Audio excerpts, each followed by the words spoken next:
So come on in, have a seat.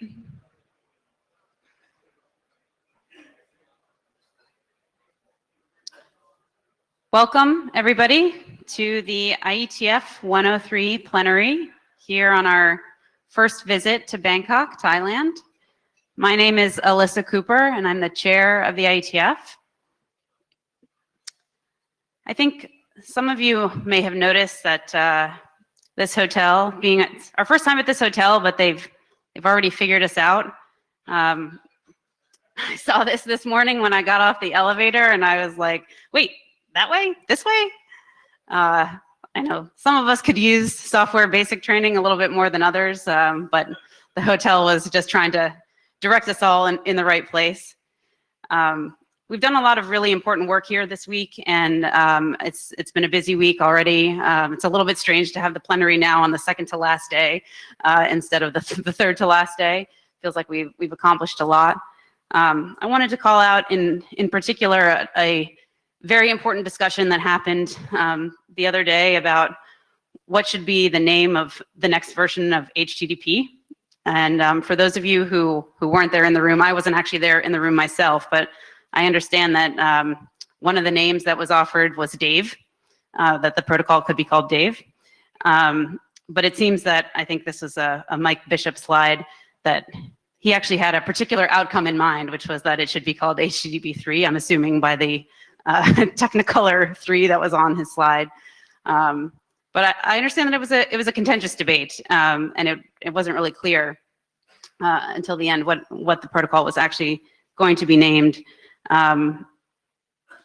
Even in the pull request that that's been submitted to rename the protocol, it's still being debated. Should it be called Zanzibar Buck Buck McFate McCave, or should it be called HTTP 3? So lots of important discussion happening there.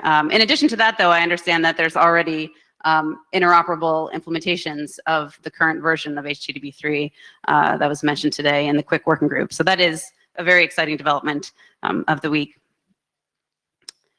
Here's our agenda for tonight. We're going to hear from our meeting hosts and appreciate our local host. We don't always have a local host, but we had a very, very helpful local host here. Then you'll hear brief updates from myself, from the Internet Architecture Board, from our administrative board and staff, and from the IETF Trust. We'll get a NomCom update and an update from the RFC editor. We'll have a preview of IETF 104 from our co-host, CZ Nick. We'll do some recognition of people in our community, and then we're going to have open microphone sessions. There's no technical topic at this plenary, so it will be another short one, hopefully. I hope it'll be short. So first, I just want to say a huge thank you to our meeting hosts for this meeting, Huawei and Cisco. We cannot put these meetings on without the support of our sponsors, and in particular of our hosts, who provide a tremendous amount of financial support in order for us to be able to have all of the, not just cookies, but amazing food and other things that have been provided at this venue. So huge thanks to our sponsors.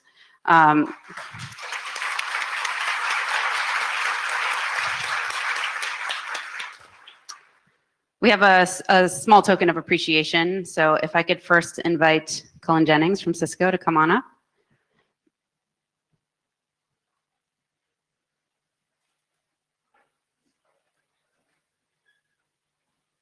So cool. Thank you so much. Thank you.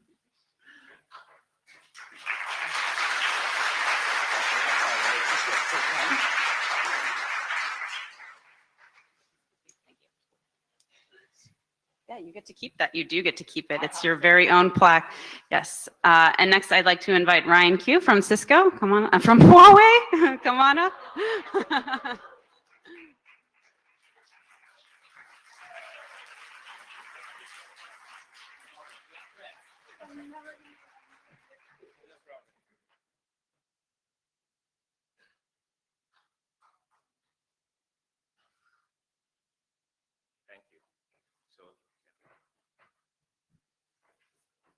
Thank you, Alisa. Cisco Huawei is a friend, no problem.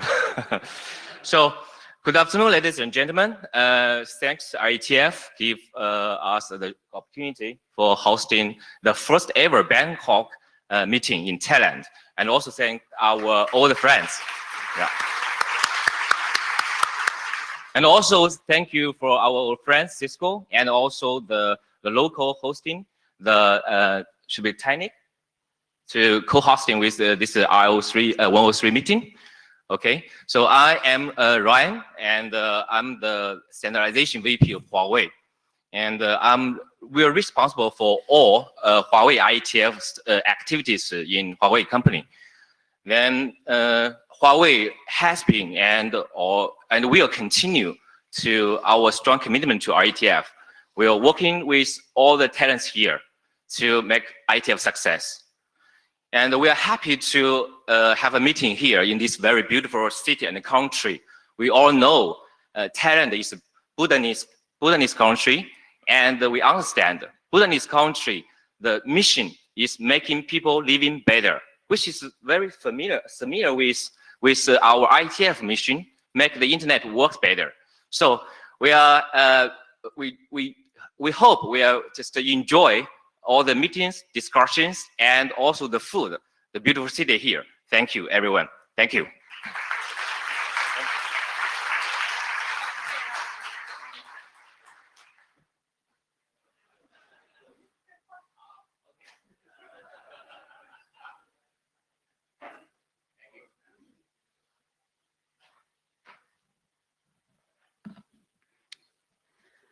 So as mentioned, we also had a local host this time. Whenever we go to a new location, it's always incredibly helpful to have a local host who can assist with all matter of logistics, of visa issues, bringing in other local sponsors. And our local host this time, Nick, was just incredibly helpful on all of those fronts, helping us navigate this new city and this new country for us. So please join me in thanking Nick.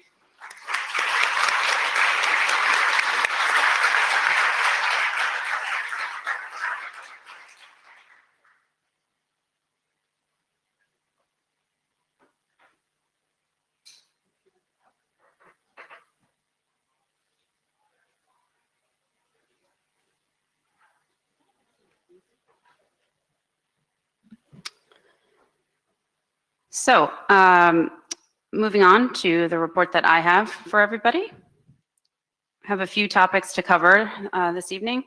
We'll start with some participant statistics, talk a little bit about some of the experiments that we've been running at this meeting, give a short update about the IASA 2.0 effort, and just a brief reminder about our standards of professional behavior. So participant statistics for this meeting, we had 146 attendees on site, 107 first-time attendees.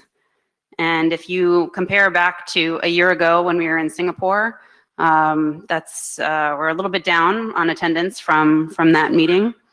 We have attendees from 56 different countries, which is fairly standard for our meetings. So people might be looking at that overall participation number. It's definitely on the low end.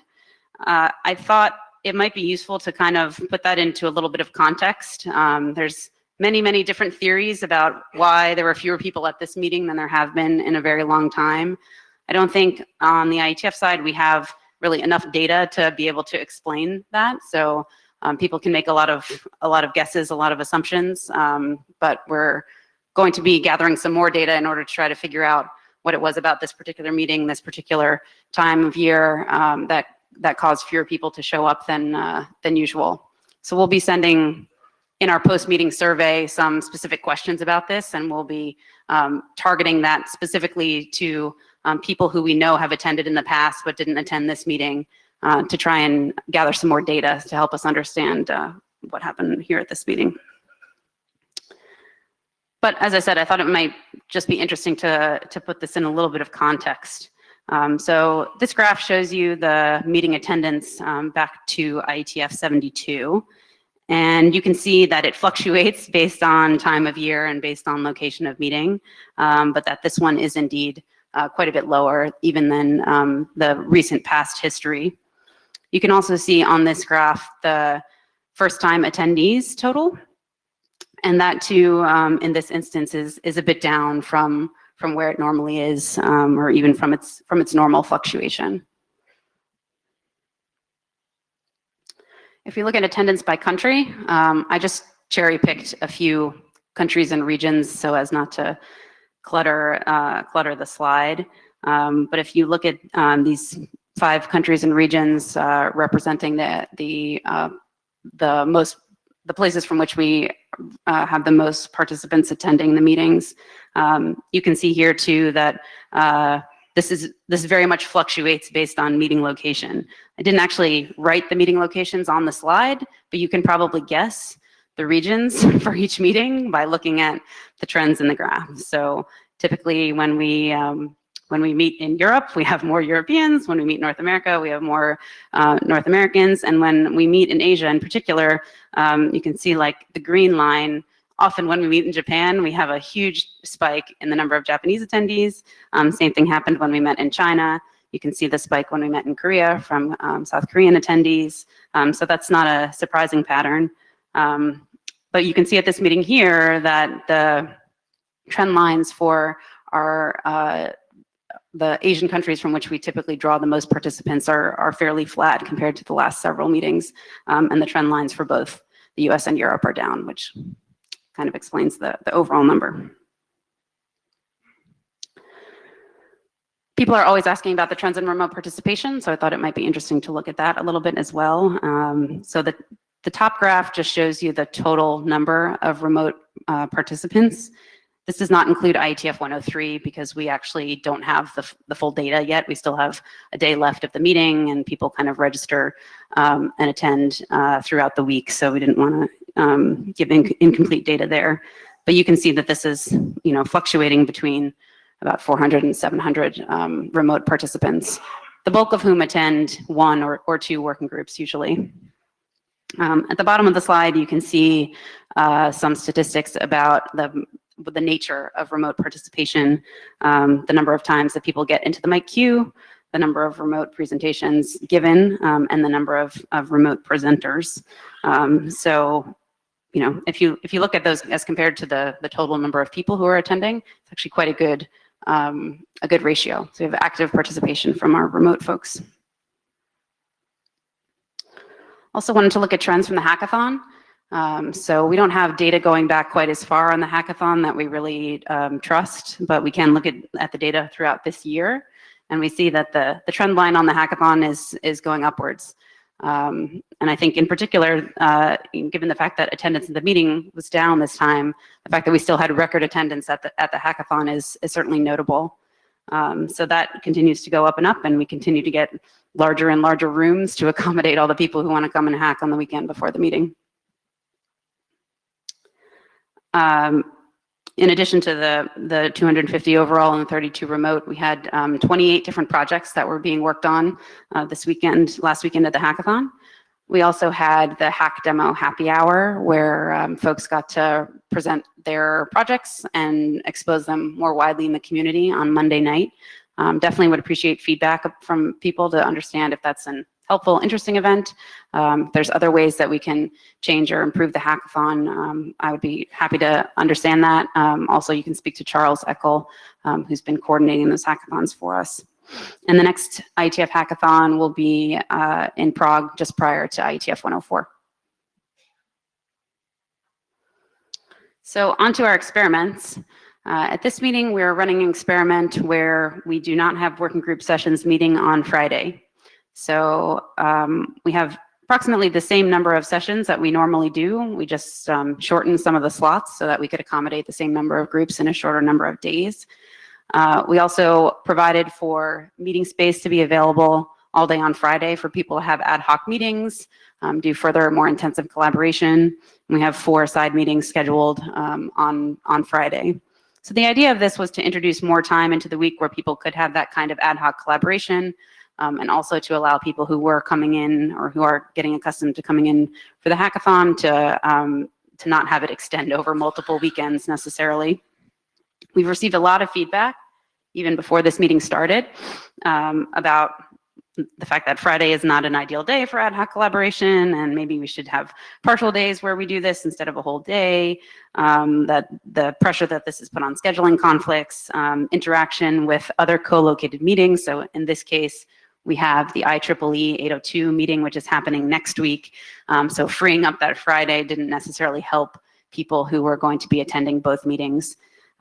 So this is an experiment. We definitely want your feedback about this, what you thought of it. If there's other ways that you think we could make the IETF meeting week and the agenda work better for you, we definitely want to hear about that. So please send email to the IESG, and we will be engaging with the community on that. We're also experimenting with different ways of presenting information about unofficial side meetings. So this grew out of some feedback that we received at the last IETF about the fact that events that aren't listed on the official IETF meeting calendar are hard to track down. It's hard to keep track in your calendar of what's happening when. And as we've made it easier for people to sign up in a first come, first served manner for the side meeting space, those meetings have become popular, and it's getting a little bit hard to organize. So what we did this time was we provided a single wiki for those signups so that people could have them in one place. And we also published an ICS calendar so that people could incorporate it into their own calendaring software. We've been very careful to label these as unofficial side meetings because they do continue to be unofficial, not sanctioned by the IESG or the IETF, and we're intending to maintain that separation in order so that people are clear about that. This is another experiment, so please send us your feedback about this and how we can make it better. And lastly, we once again had the request for RFC session on Sunday night, hot RFC conversation. So the idea of this is to have short lightning talks. I think this time they were 4 minutes long, for people to find collaborators, to raise awareness about new areas of work that they're intending to pursue, and to promote barb-offs and side meetings. It was a packed house on Sunday, lots of really interesting talks, 200 attendees. And the proceedings are available online. So if you weren't able to make it, you can check out the slides. Once again, we're open to feedback about whether we should keep doing this. It did seem quite popular this time. Aaron Falk is the organizer, so huge thanks to him for putting in the effort there. As he said at the end of the session, people have kind of thoughts about having it at a different time or having it in closer proximity or further away from the newcomers reception and other events that happen on Sunday. So we would appreciate your feedback about all of that.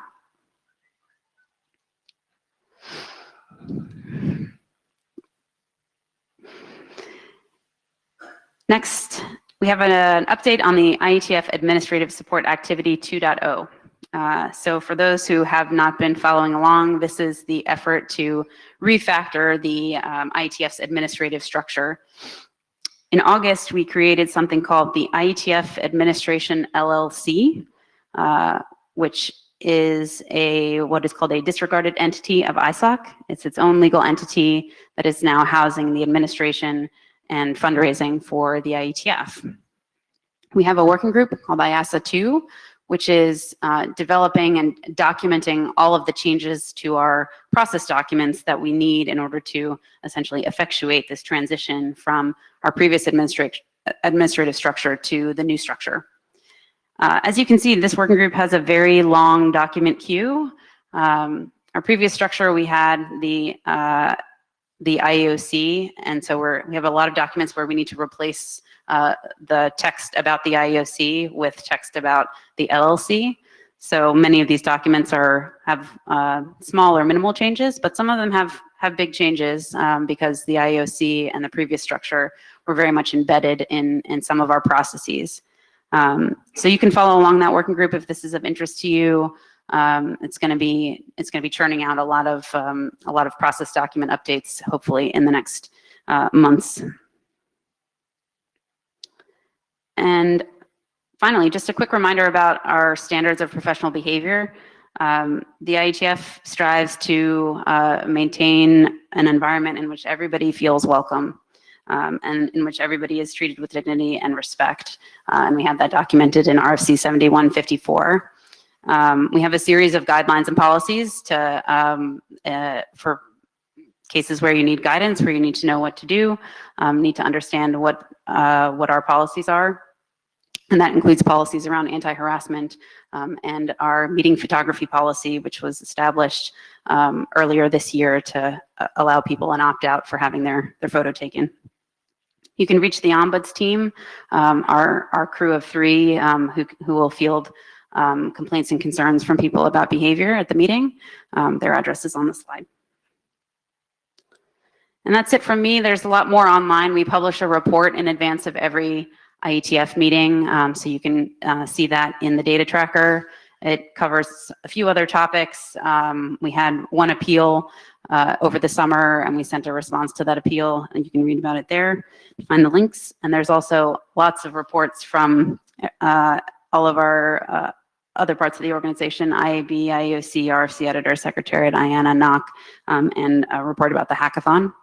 I also encourage people to check out the IETF blog. We have contributions from people all the time talking about different technologies that are getting developed in the IETF. And we usually also have a preview in advance of the IETF meeting and a summary afterwards. So please go visit the blog. And with that, I'd like to ask Ted Hardy to come on up and talk to us about the IAB.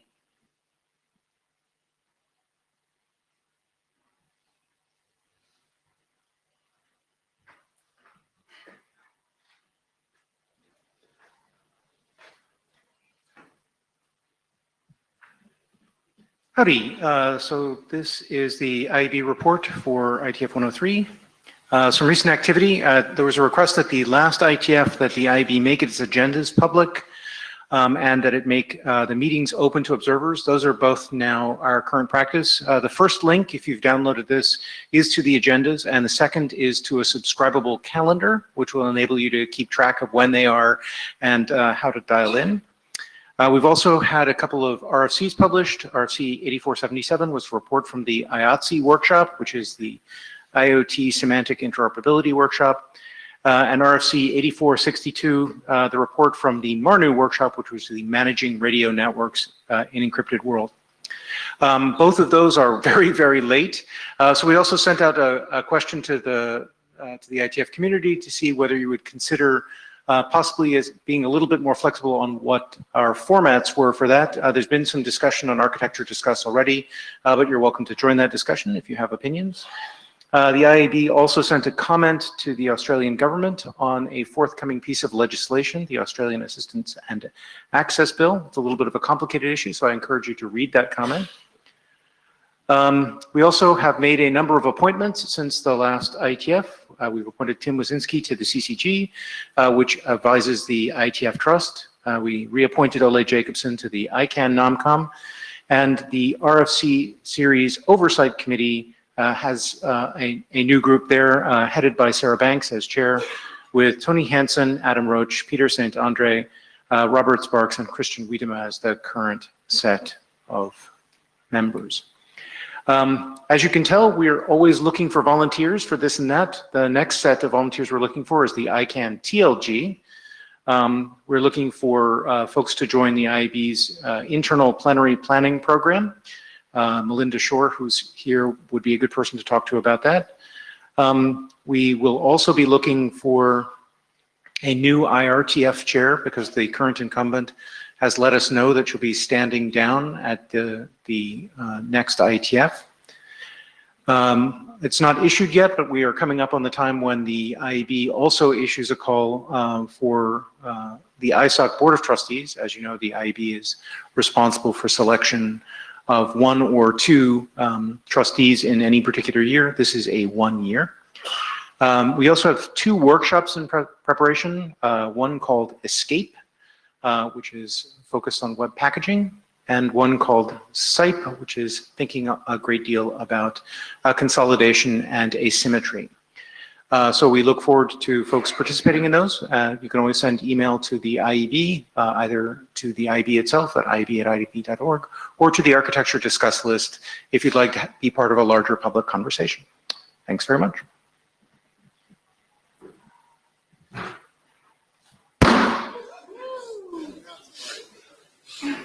I'll touch it again. Glenn and Portia.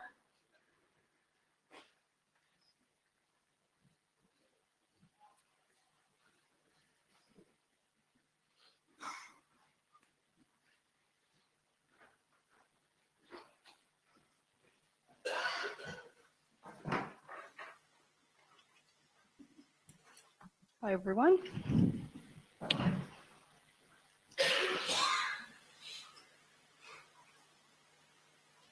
So I get a chance to actually be nice and offer thanks again to our host, our global host. Well, not our global host, but our host for this meeting, Huawei and Cisco. We really appreciate you. It's hard to see you from up here and on this podium, but we really do appreciate everything that you've done to make this meeting happen for us in 103.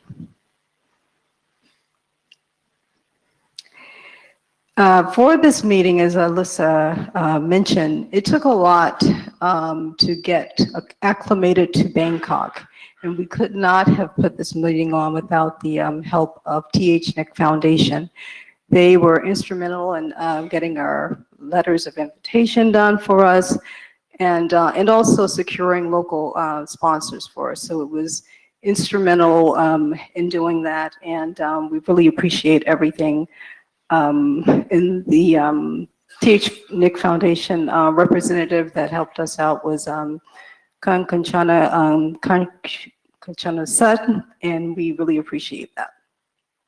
Additionally, THNIC Foundation helped us with securing our gold sponsor in BTC, and some of you may have seen them as we gave them a visit and a tour of the IETF, and they were very interested in learning about our community and how it works, and interested in being more involved in having the IETF come back to Bangkok. Our silver sponsors, Microsoft, and our gold sponsor, the Best VPN, and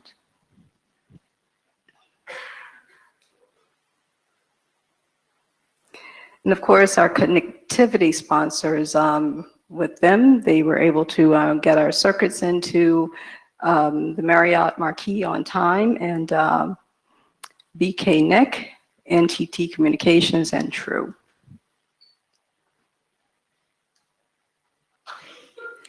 I mentioned earlier that THNIC Foundation was instrumental in getting local sponsors. Those sponsors, 3BB, NTT Communications, and TCC. We were also supported by TCEB, and they were very helpful, especially towards the end, by providing the opportunity for the IETF meeting to be listed on their MICE calendar, which really made a big difference in the visa process for some of our attendees. So that was major for us.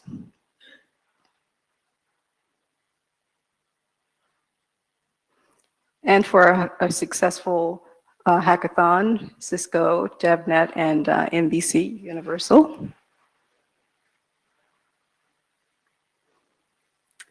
Our sisters lunch sponsors, Fastly, Comcast, and NBC Universal.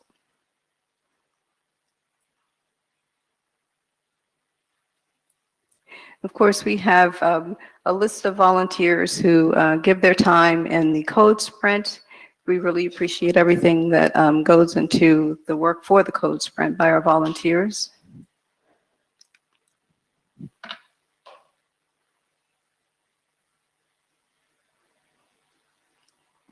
And for the NOC and all the volunteers that we have for them, led by Jim Martin, and appreciate their work. Our vendors, Line Speed and Rick, led by Rick Alfred, and Meet Echo for our remote access.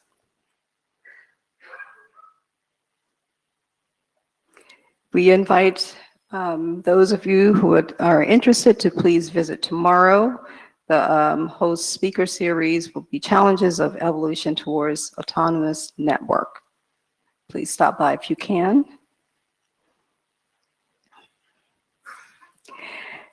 And our next meeting will be IETF 104 in Prague, March 23 through 29.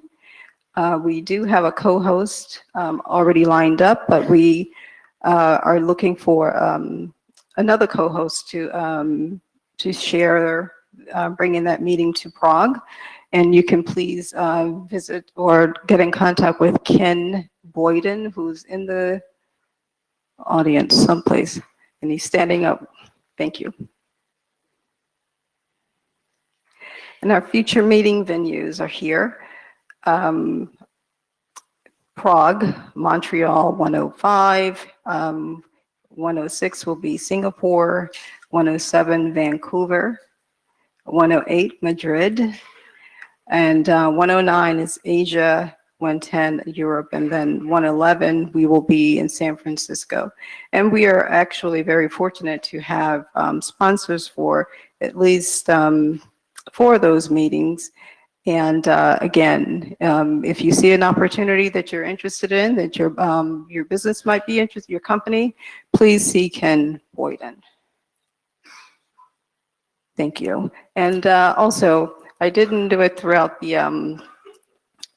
my presentation, but if we could just take a minute to applaud and thank all of our sponsors, I'd really appreciate that.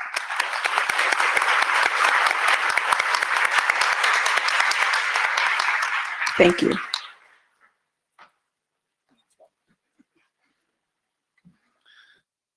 Hello, I'm Glenn Dean, and I'm the currently chair of 2 groups here at the IETF. At the end of this meeting, I'm going to be down to 1 chair slot because we're going to kill off one of these committees by the end of this presentation. I'm the chair of the IAOC, and I'm also the chair of the IETF Administration LLC now. As Alyssa mentioned, back in August, we created the LLC. It was actually legally done, and the papers were signed and filed in Delaware, and we became a legal entity. That was a big step for us. If people remember, it was just about 1.5 years ago, I think, that we started the IASA 2 working group up, and we made a lot of progress in a very short period of time. John Peterson and Jason Livingood are the co-chairs of the IASA working group, and they've done a really great job at shepherding all that work through. So what does it mean that we become an LLC? And I'll be very quick about this. It means that we are now a legal entity that can sign contracts for ourselves. In the past, ISOC had to sign all the contracts for the IETF. We are able to take donations directly. We are able to hire staff and contractors and do resource planning for ourselves. And we have our own budget that we have to live within. So it's going to be fun going forward. Couple changes that were brought about by the IASA 2 and the LLC creation. First of all, under the IOC, we had an IAD, and that in the past was Ray Pelletier, and Portia Danley has been the interim IAD for the last, year now? And that is, the IAD position has been eliminated, and it has been replaced by the IETF Executive Director. And so Portia's title going forward is the IETF Executive Director. She will be filling that as an interim position. The permanent position of that will be for the permanent board when it's filled in IETF 104. One of their tasks is to select who will be their permanent long-term director, and they'll be doing an executive search process for doing that position. So the other big change was that the IOC has gone away. There is been replaced by a board of directors. Currently, it's structured to have 5 members, and additionally, the board can appoint 2 additional members if they find they need 2 more, but there's 5 core ones. One is chosen by the IESG, one is chosen by the ISOC Board of Trustees, and 3 of them will be chosen by NOMCOM. And that process is going on right now, so if you are interested in commenting on that, Scott is putting stuff out, and I think he's going to speak. get out the vote, get out there, vote, and tell us what you think about the trustees, or sorry, the people that have put their name in for the non-com position appointed for the LLC board. The current board, we needed an interim board to start this whole thing up. And so what was done was the chair of the IOC, the chair of the ISG, the chair of the IAB, and the chair of the ISOC Board of Trustees were essentially given that task. And we've been going through the steps of all the sort of startup initial stages, making some very basic decisions. But our main mission is to transition from the creation of the LLC, keep the lights on, do the minimum that we have to, and establishing that organization. And our plan is to hand it off when the full board is actually seated around IETF 104, and then they'll take up from there and do all the hard work. So I told you, I gave a bit of a spoiler, we are killing off the IOC. So this actually serves as the last meeting the IOC will be around. And so their names of the last IOC is on the page there. I wish to thank all of them for their great service, and I think we're going to be doing something a little bit later about that. The big thing that's going on right now, the reason we haven't killed off the IOC the first time that the LLC got spun up, was that it turns out that people very cleverly said for the IETF trust, we put in the rules that to be an IETF trustee, you had to be a member of the IOC. And so if we had turned off the lights on the IOC back in August, it turns out the IETF trust, all the trustees would have vanished and there would have been no trustees for the trust. So we've been busily updating those legal agreements. That work is done. And so now we're able to finally sunset the IOC. There's a detailed report up on the website. There's a new website for the LLC board. It's integrated now with the revamped IETF site that was done a little while ago. And all our meeting reports are up there. I'll make one additional comment about our meeting reports. We are very committed to true transparency. And so one of the first resolutions we did as a board was to say that our meetings will be public. And so they are public. They are posted up on that webpage. You can come, you can join, you can listen in. The only time we close them is when we have to go into executive session to talk about things like finances, which unfortunately we have to spend a lot of time talking about in an administrative oversight group. I'd like to talk a little bit about numbers. So one of the things we worry about in the administration side is the budget. And so, as Alyssa said, the numbers for this meeting are down attendance-wise. And I want to talk a little bit about the numbers in terms of registrations and in terms of revenue, because one of the big changes we had coming into IETF 103 was that we actually changed the breakdown of what you pay to come to the IETF meeting and when the various cutoffs were for early bird, standard registration, and late fees. So the numbers today, as of today, we have 833 paid attendees. We had actually projected for 157 more people to attend. We have issued 261 letters of invitation to come attend here. And our total revenue, which is the number we pay attention to in the LLC, is $611,000 was raised through paid attendees. And that is 53,000 less than we had projected. But it's not a bad number. Given that we're actually 157 down, the new fee structure has actually helped us not be really, really negative on the revenue. So it's a bad number. Being under is never good, but it could have been far worse under the old structure. So the good news, by the way, is sponsorship is up. We actually were $40,000 over our projected target for sponsorship. So we've done pretty well in sponsorship. About the new fee structure, I just want to highlight this because this is brand new for IETF 103. And one of the things we were concerned about when we shifted over to it is, if you remember, we have the early bird rate, which is up to 7 weeks before the meeting. If you register, you get a rate of $700. After 7 weeks, up to 2 weeks before, you have a standard rate, which is $875. And if you have forgotten to register up to 2 weeks ahead, you're going to pay $1,000. And this is the breakdown. It turns out that we got the word out successfully. People did hear about the early bird. They were able to register early on. That first batch, we did encounter a couple glitches with the new registration system. Fortunately, the secretary was very quick to jump on that problem and fix it and make it go away, and the rest of the registration went without a hitch. So thank you, secretary, for that excellent job. But we had 449 people successfully do the early bird, 240 do the standard rate, 73 did the late registration, and you can see the students, the one-day pass numbers, and that adds up to our number of 833. Thank you.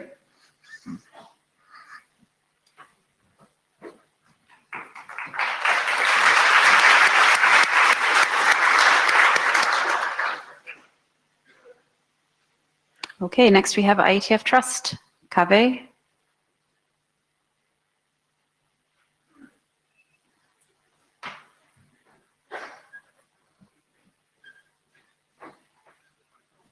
Hello, everyone. I'm Kaveh Ranjwar, currently chairing IETF Trust and not an IOC member anymore. So, yes. So at the moment we have 8 trustees. Normally we have 9, but as you know, the latest IOC before shutting down had 8 members, so that's where we are. As Glenn mentioned, every IOC member basically had an option to become a trustee, and as far as I know, all of them has always been trustees. But then with the changes, we needed to make changes, again, as Glenn mentioned. So there were 2 drafts, and they have been approved for publication yesterday. Have a look. It basically changes the structure of how appointments are made to the trust. There are 5 trustees after this is in effect. And the IETF trust agreement and trust administrative procedures have been updated to basically reflect what's in those documents. INA domain transfer is also complete. That was done earlier this year. It was by design a slow process because we wanted to do all kind of tests and did them one by one. But now you own basically IANA.com, net, and org. And the 2019 trust budget is already passed. The funding is moved from, or will be moved from ISOC to LLC. So traditionally, trust was funded by ISOC. This year, we also had some other funding members. We just seek out other organizations, and we have received 2, and we hope that we receive another 2 contributors before end of the year. If you download the slides, you will find the full budget or summary budget basically at the end of the slides. And yeah, if you want to be a trustee, the NOMCOM is looking for nominees. The nominations are open until November 28th. So please sign up if you're interested to become a trustee. And basically that's it. Cheers.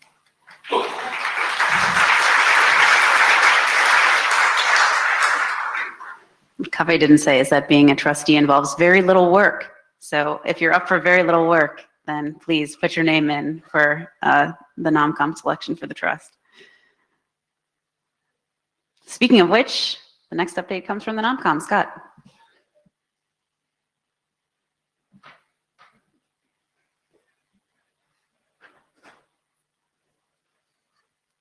Like I'm Mr. Rogers. Hi. I didn't realize this meeting was in Minneapolis. Anyway, I want to thank the previous speakers for actually doing my job for me. So this, yes, please get out and vote. So this is the NOMCOM update for IETF 103, and unfortunately the color didn't turn out. That's supposed to be an orange dot, not to confuse people, but that is the sorting hat. And like I did at the last time, I like to have a theme that this presentation's about and we are currently in what I call the spinning wheel part of the process. And for those old enough to understand what spinning wheel means, you'll see when I get to the slide. So first off, it's of course yeehaw time for herding the cats. You can see that's me on the horse there, and the people there, that's not just the NOMCOM members and the NOMCOM advisors, but it's also the entire community. We're trying to get people together and move them in the same direction. So this is our composition this year. So if you're a NOMCOM member, please stand up right now because it's a lot of work and we need to appreciate the people that are doing it. So thank you very much.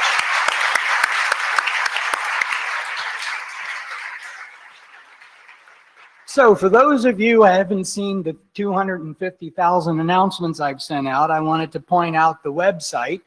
so that we can continue to receive some feedback. And it's like, I'm serious, like, look here, go to this part of the website.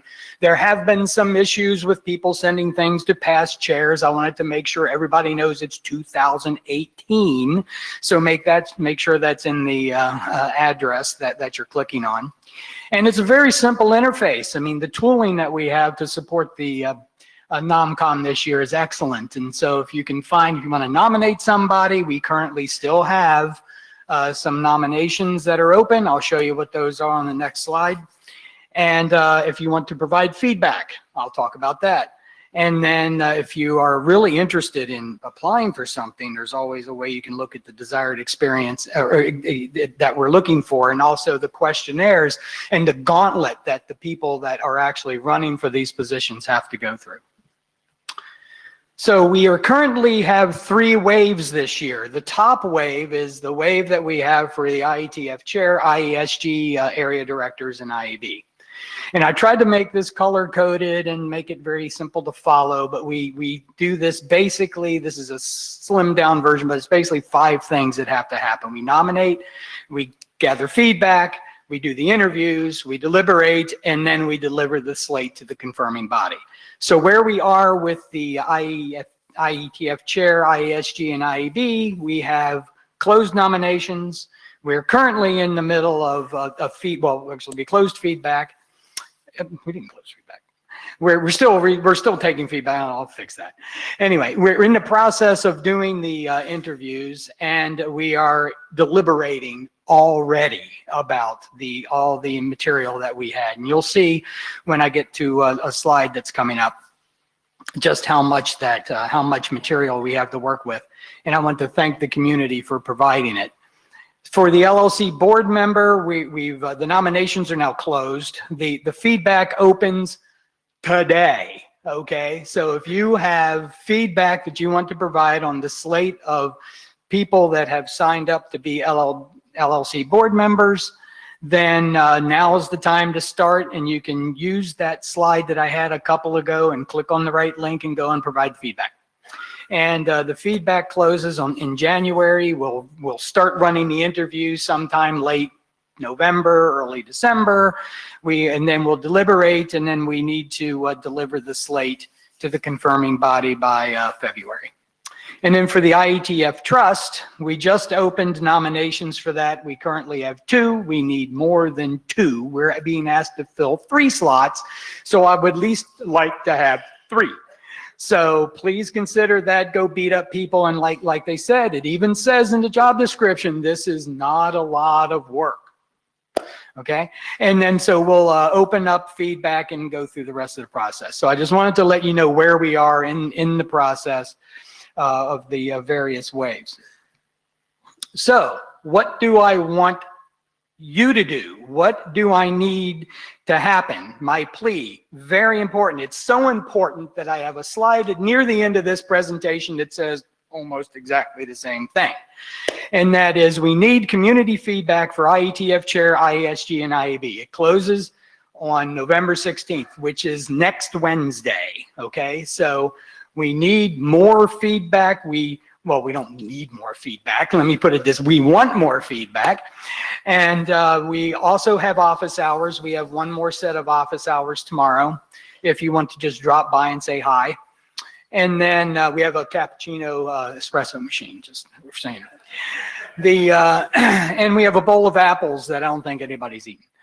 The community feedback for LLC board members now open! Exclamation point. So please take that into consideration. We're really looking for information about what you think is important for people that are going to be leading this LLC board. Remember, we're looking for people that have experience running things, not necessarily people that want to dive deep into the details of a technical problem. These are the business managers and board members we're looking for.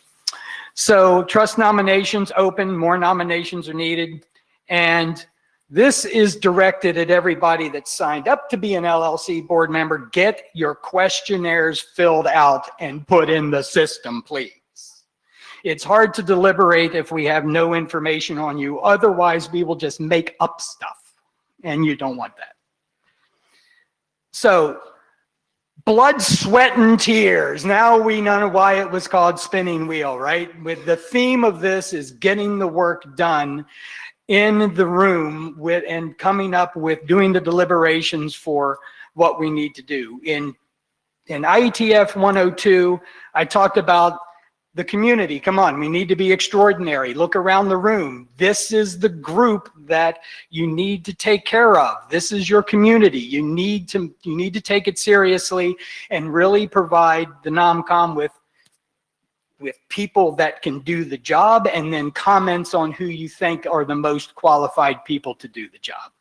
This time, the theme is getting the work done. So what I'm asking from the community is to keep the momentum up and participate in the process. If you don't like the way something's done, if you don't like the way NOMCOM works, if you like something, provide feedback. We have the ability to provide feedback that's of a general nature in the tooling. If you click on view feedback, down at the bottom, there's some topics. And if you're interested in filling out some of those topics and providing feedback, put it in there. And so the theme of this time also is look around the room. It's very important to talk to one another, very important to keep the conversation civil, make yourself a community, and provide the feedback that we need to do what we need to do. Because there's a room full of engineers, I do have to provide some statistics because everybody else has statistics on their side, so I needed some statistic slides. So what I did is I looked at some numbers from the past 4 NOMCOMs, and this is an example of the type of data that we can receive. And the thing that I would like, a couple things I'd like to point out here. One is under the comment line. If you look down at the bottom, that says 717. I took this picture yesterday. We're now at 800 and something. So the community is really providing us with a lot of feedback in a lot of different areas. But what I wanted to point out are a couple things, and it's like there is a trend, and we know about it, and we understand, and we're taking this very seriously, that there are positions where we have a lot of nominees and then very few people accept the nomination. So we're trying to figure out why that is. We have speculation, but this is something that we would like to have a conversation about with the community. And there's actually a topic in the NOMCOM or on the feedback page that allows you to say, if you didn't accept the nomination, why didn't you accept the nomination? So we can gather that information and try to figure out if there are things that we can change. Another thing that we can point out here is that there are places where we had very few nominees, or we're at a position like in routing and in ops where we have the number of slots that we have or the number of people that accept it. That makes our job fairly easy for those as long as the candidates are qualified, right? So this is why we're constantly asking for a large pool to work from, because then it makes the NOMCOM jobs harder, but the community will end up with better leadership at the end. So some of these, boy, this color didn't turn out so good. But what I wanted to show are 2 different ways of looking at the data, or in one which I would call a healthy way it looks, and one that is less healthy that we need to start looking at. And one is where you've got a number of accepted members that's more than the number of people that decline, right? You know, I thought that was just very nice. And then if you look at some other areas, there are very few people there that accept and a large number that decline. So we're not just picking on it. That's the one that I just happened to see. But this is one of my favorite, and it's really hard to see. But what if you look at that line that starts around 40 and goes to 38? These are the percentage of people that decline. The only group of people that seem to stay below 50% of the people declining is IAB. There are some that have a very large number of people that decline. So we just like to figure out why this is. So this is my penultimate slide. So the thing I would like to do here is to thank the community for your response. You've done a great job. And it's great to have feedback on the candidates and keep up the work. And I want to really seriously thank the people that have accepted the call to run and are going through the process of sitting in rooms with us, going through the questionnaire, going through the interviews. We've had a number of people that are providing us debrief information. All of that is very great. And then, so the last slide. So again, I said I was going to ask again, what I need y'all to do is keep the feedback coming, find great candidates for the trust. And as I said before, I know this community can be extraordinary, so I have faith that we're going to exceed the expectations that I have for this. So I thank you very much. Do I take questions? I mean, there's someone standing at the mic, so.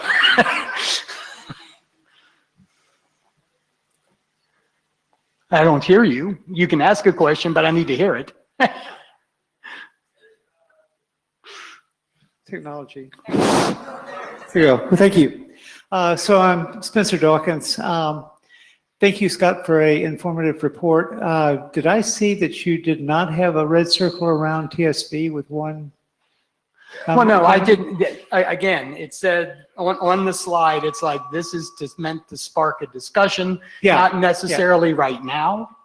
No. But yeah, that is an excellent, I mean, I could have circled everything with some color, one or the other. I was just pointing out a few things. No, I was just, I thought you were circling the ones with one, No. with one voting nominee. Yeah, so I just wanted to say, you kind of showed up in March last year and said you're worried about this, and your greatest dreams were realized. Yes. I was talking, Mary and I were talking with the transport area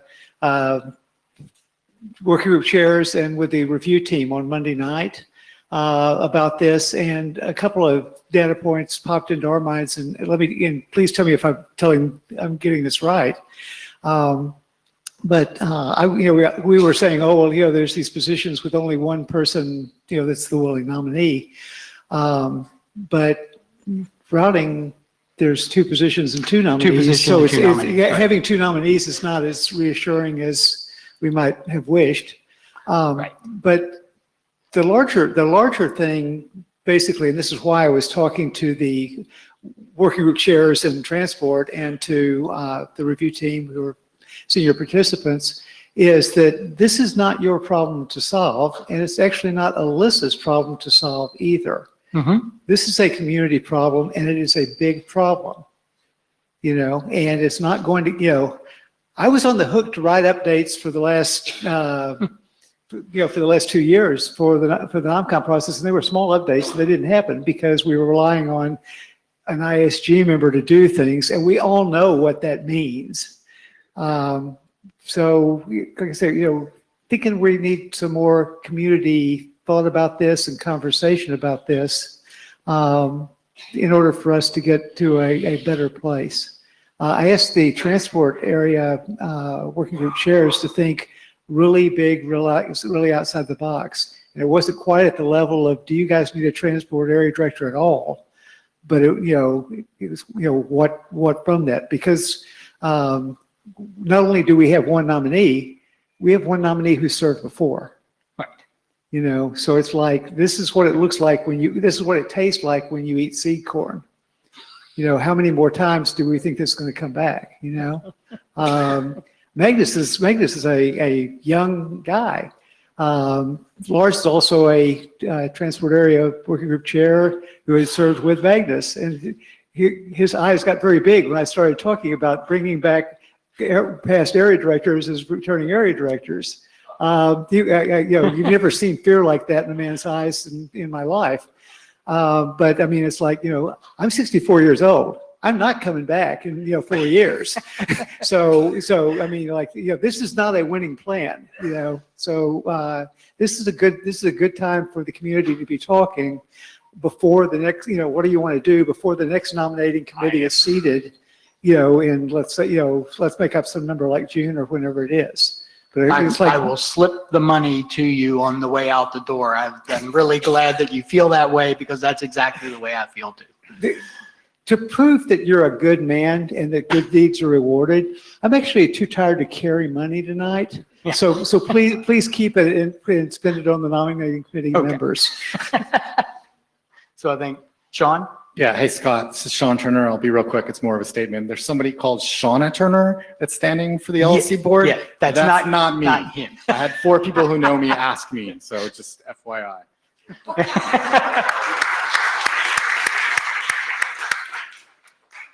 Excuse me, yeah, hi, Melinda Shore. Spencer had a very hard question. I've got a really easy one.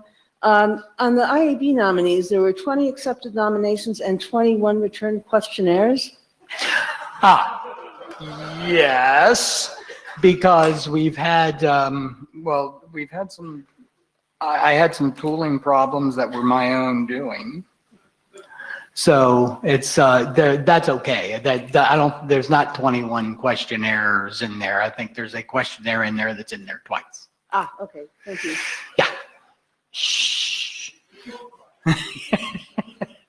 So thank you very much. That was it. Thank you. Thank you. Thank you.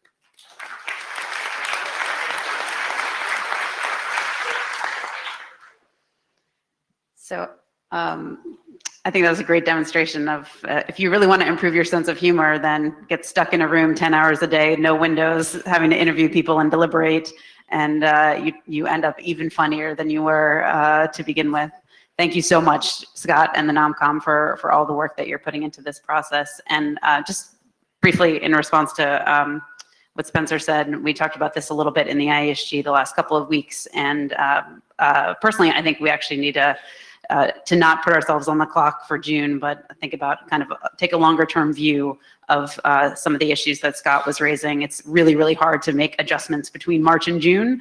And for people who've been around in the community for a long time, you know that this is a persistent issue, not just this year, but going back many years. So hopefully that's something that we can work on together in the next little while. And with that, we'll turn it over to Heather. Unfortunately, I can't knit fast enough. Right.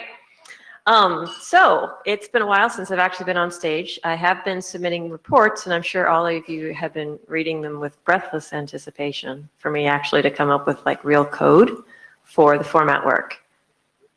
How many of you know that I've been working on changing the RFC format? Thank you. Thank you. Be here all week.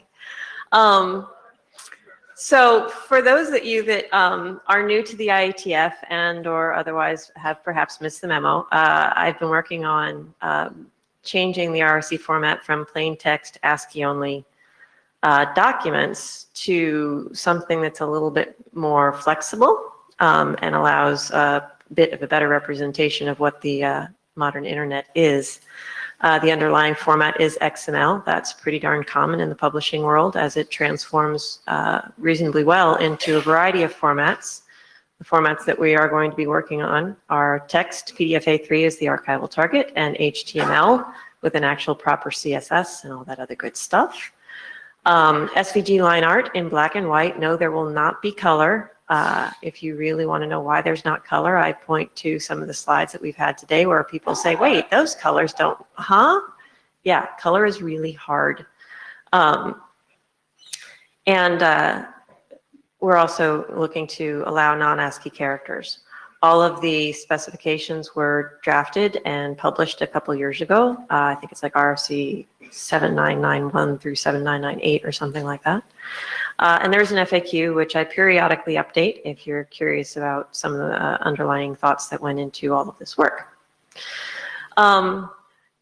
This slide makes me happy because instead of having a lot of, here are tools that we are thinking about or think we need to have or are working on contracts for, et cetera, there's a list of, here's the stuff that is now released to the community that you can see.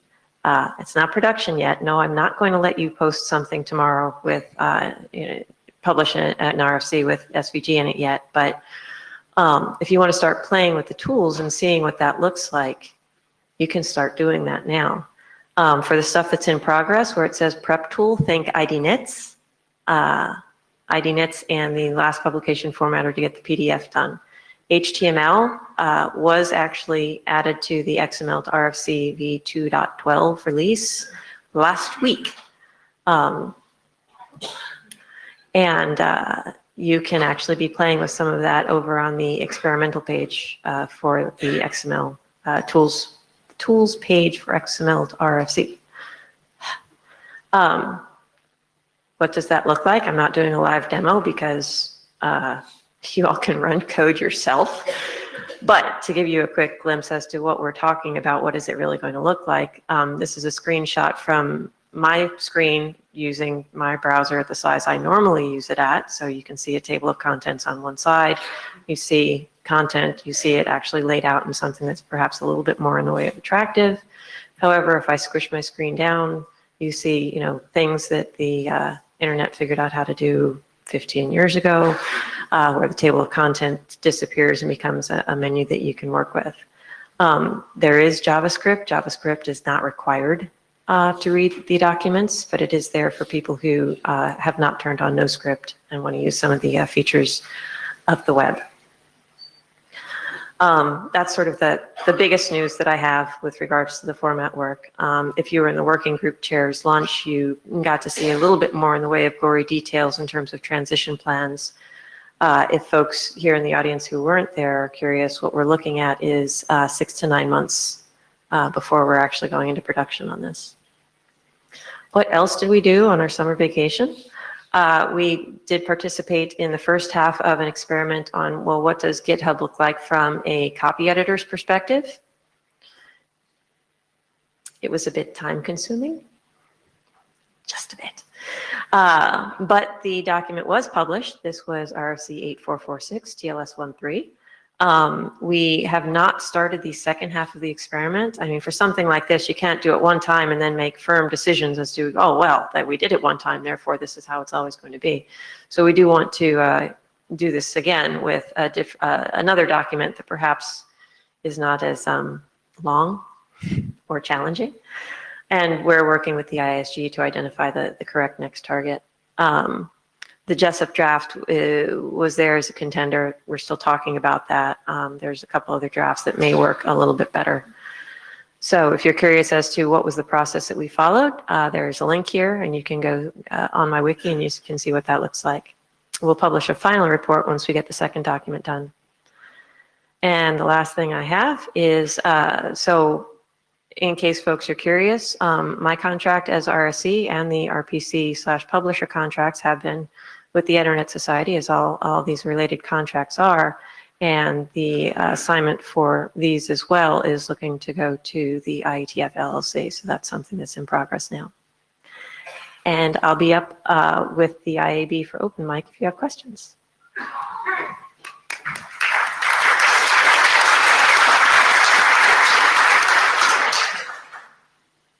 Okay, next up we have our IETF 104 preview.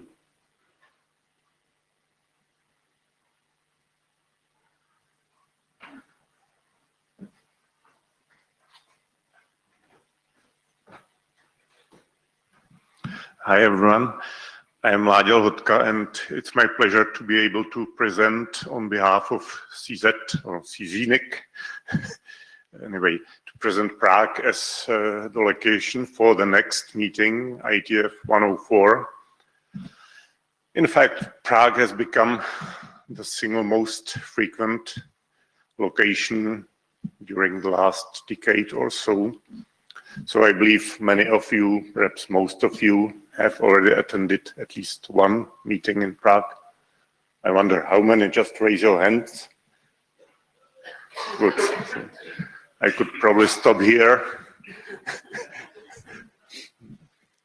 Well, anyway, those who have know pretty much well exactly what to expect.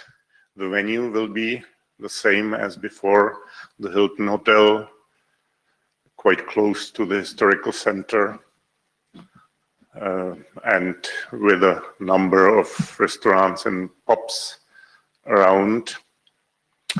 Well, the prices of meals in restaurants and beer, unfortunately, have risen since IETF 99. but I can assure you they are still going to be extremely pleasant. Of course, everywhere outside the Hilton Hotel itself. As for weather, during IETF 68, it was snowing and temperatures were close to the freezing point. So at that time, IETF folks in shorts and sandals were quite easy to recognize against the local population, I remember. On the other hand, temperatures in March can also be in the range of 20 plus degrees centigrade, which is 70, 75 Fahrenheit. So be sure before you leave to check the weather forecast. But I can promise you meeting room temperatures will be higher than here.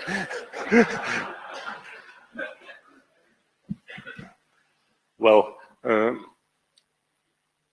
I have a couple of slides showing some places outside Prague.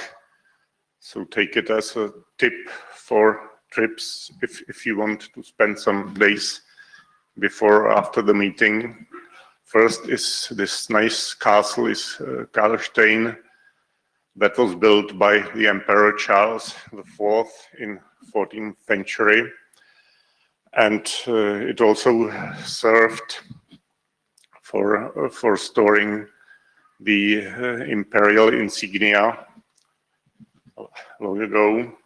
This castle is quite close to Prague, southwest of Prague, and it's also reachable by train. Actually, the railroad track is pretty scenic, so that would be one recommendation. Then Český Krumlov is a picturesque medieval city in South Bohemia, so this is already a bit farther south from Prague, but it is a small city, very nicely located in along the banks of meandering Vltava River.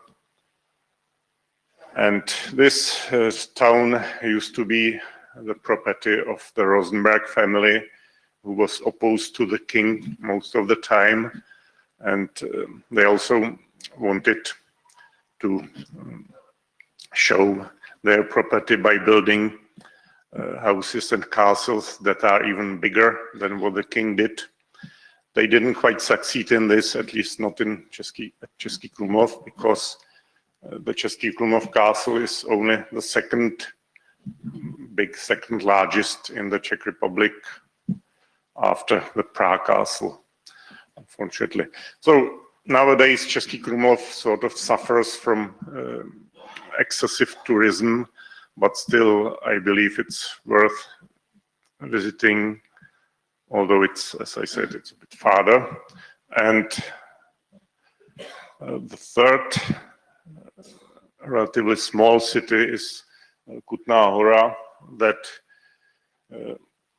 used to compete for importance with Prague in 13th, 14th century, mainly thanks to the silver mines. There is no silver there anymore, but at least the architecture remained. What you can see here on this picture is the church of St. Barbara at Kutná Hora. Kutná Hora is east of Prague, some, I don't know, 30 kilometers, 40, maybe more, slightly. Now, and finally, I have a few slides showing places in Prague that are a little bit less known. So if you already know all the main dominants of Prague, these might be good places to go. Strahov Library is, I believe, one of the most beautiful libraries in the world, having over 200,000 books and other prints, and also some cabinet of curiosities from 17th century. But last but not least, next to the library is a very nice Strahov brewery, that brews very tasty local lager, actually. So that's another place that I would recommend you to visit.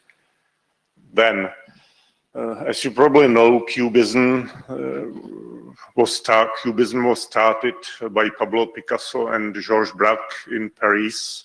But in fact, in early 20th century, there were quite a few followers and contributors to Cubism in Prague, painters, sculptors, architects as well. So I would recommend you to visit this nice cafe. And the house is called House at the Black Madonna. It's really very nice. Both the building and the furniture is in this style of Cubism. Very nice place. And finally, this is the real dominant of Prague, this TV tower. And of course, as it is the case with many such buildings and construction, it divides the Prague population in two parts. The tower is at the top of the Žižkov hill, and it's nicknamed the Rocket.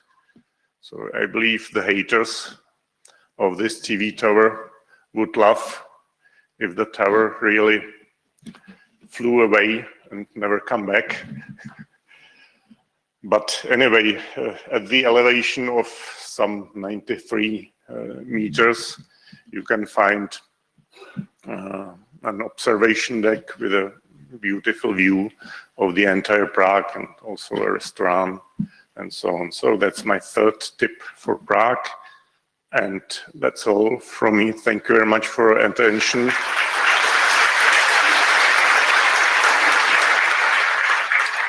And see you in Prague.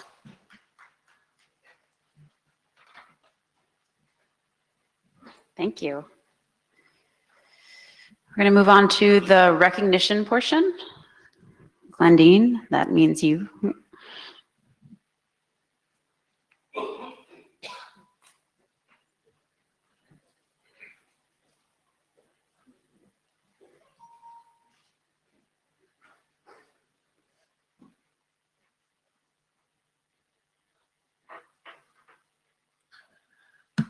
So we killed off a whole committee here this meeting. Yay. Claps. Long live the IOC is dead. But we don't want to let this moment pass without recognizing the people who served on this last IOC. So I'd like to call them individually up to the stage. I'd like to start with Alyssa Cooper.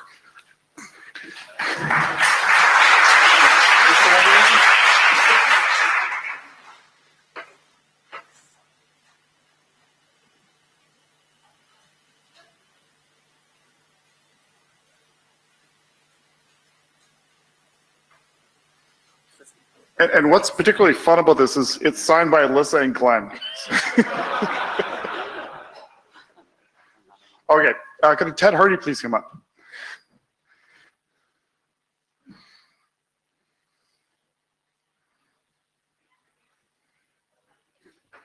And we'll try to be quick about this. I know it's so fun to watch everybody get a picture taken.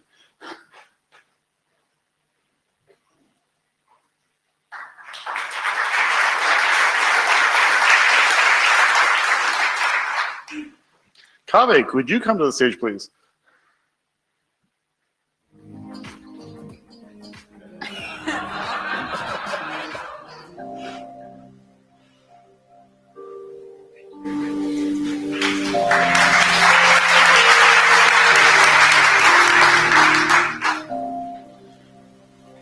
I get to get this one now. John Levine. John Levine, are you in the room? There he is. And if we want to make this quick, there may be a few other people in the IOC who know themselves that may want to queue up over here, like Lou Berger and a few other people.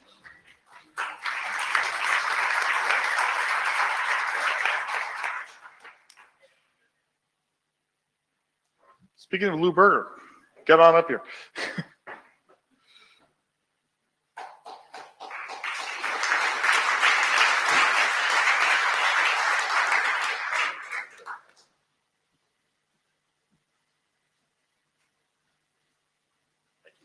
Thank you, Lou. Andrew Sullivan. Is there an Andrew Sullivan in the house? There he is back there.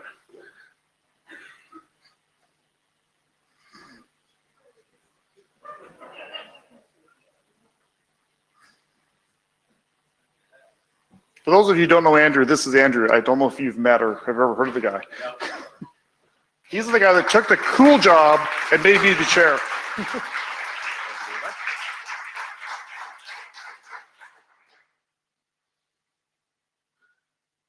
Thank you, Andrew. And Portia, could you please come up? So by the way, this is in history, there was a total of 14 IOC committees from the time they got created to this point.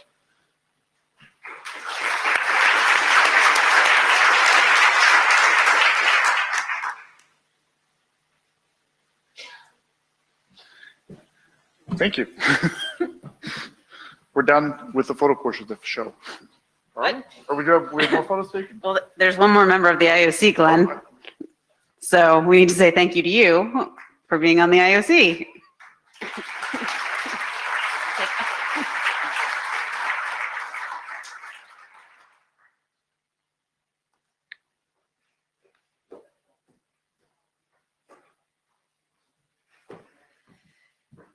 Done with the most thrilling part of the whole plenary right there. And on to the IAB open microphone session. So if the IAB could come on up.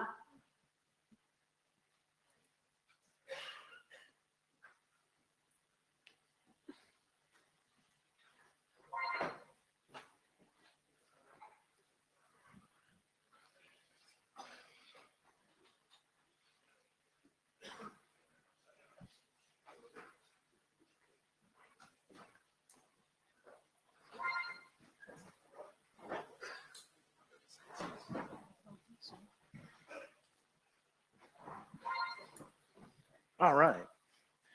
So those of you who are watching the screens on the side may have noticed that there are three PAC people who are joining us. That's because three of the IAB members needed to attend remotely. So we're going to start by having them introduce themselves. This is Robert Sparks.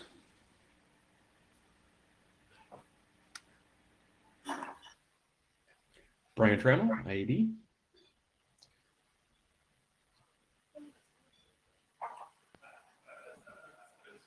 Suzanne Wolf, IAB. All right, Jeff, would you introduce yourself? Jeff Tensor, IAB. Christian Wittema, IAB. Melinda Shore, IAB. Ted Hardy, IAB. Alyssa Cooper, IAB. Martin Thompson. Yari IAB. Mark Nottingham, IAB. Eric Nordmark, IAB. Gabriel Montenegro, IAB. Heather Flanagan, not IAB. The mic lines are open. Please remember to say your name for the who are remote. Hi, my name is Sean Turner. I just want to thank you, the IAB, for showing restraint, for not just picking a random technical plenary and making us stay longer. So I'll sit down now. Thanks. Almost as short as the technical plenary itself. Niels de Noever, University of Amsterdam. Thanks IAB for publishing a new internet draft on consolidation. Even though I am very appreciative of you focusing on this topic, I think the draft has a few understandings that I might not necessarily share, such as that efficient markets enable winners to take large market shares. I think that's not really the understanding of how efficient markets work. And I think there are also other few problematic and also not consistent understandings of whether economy shapes technology or technology shapes economy and vice versa. So whether I think it's a great topic, I think we can do with a bit more analysis from an international political economy lens to make this work a bit better, and I think we'll be happy to contribute to that. Yeah, so thank you for your interest and comments.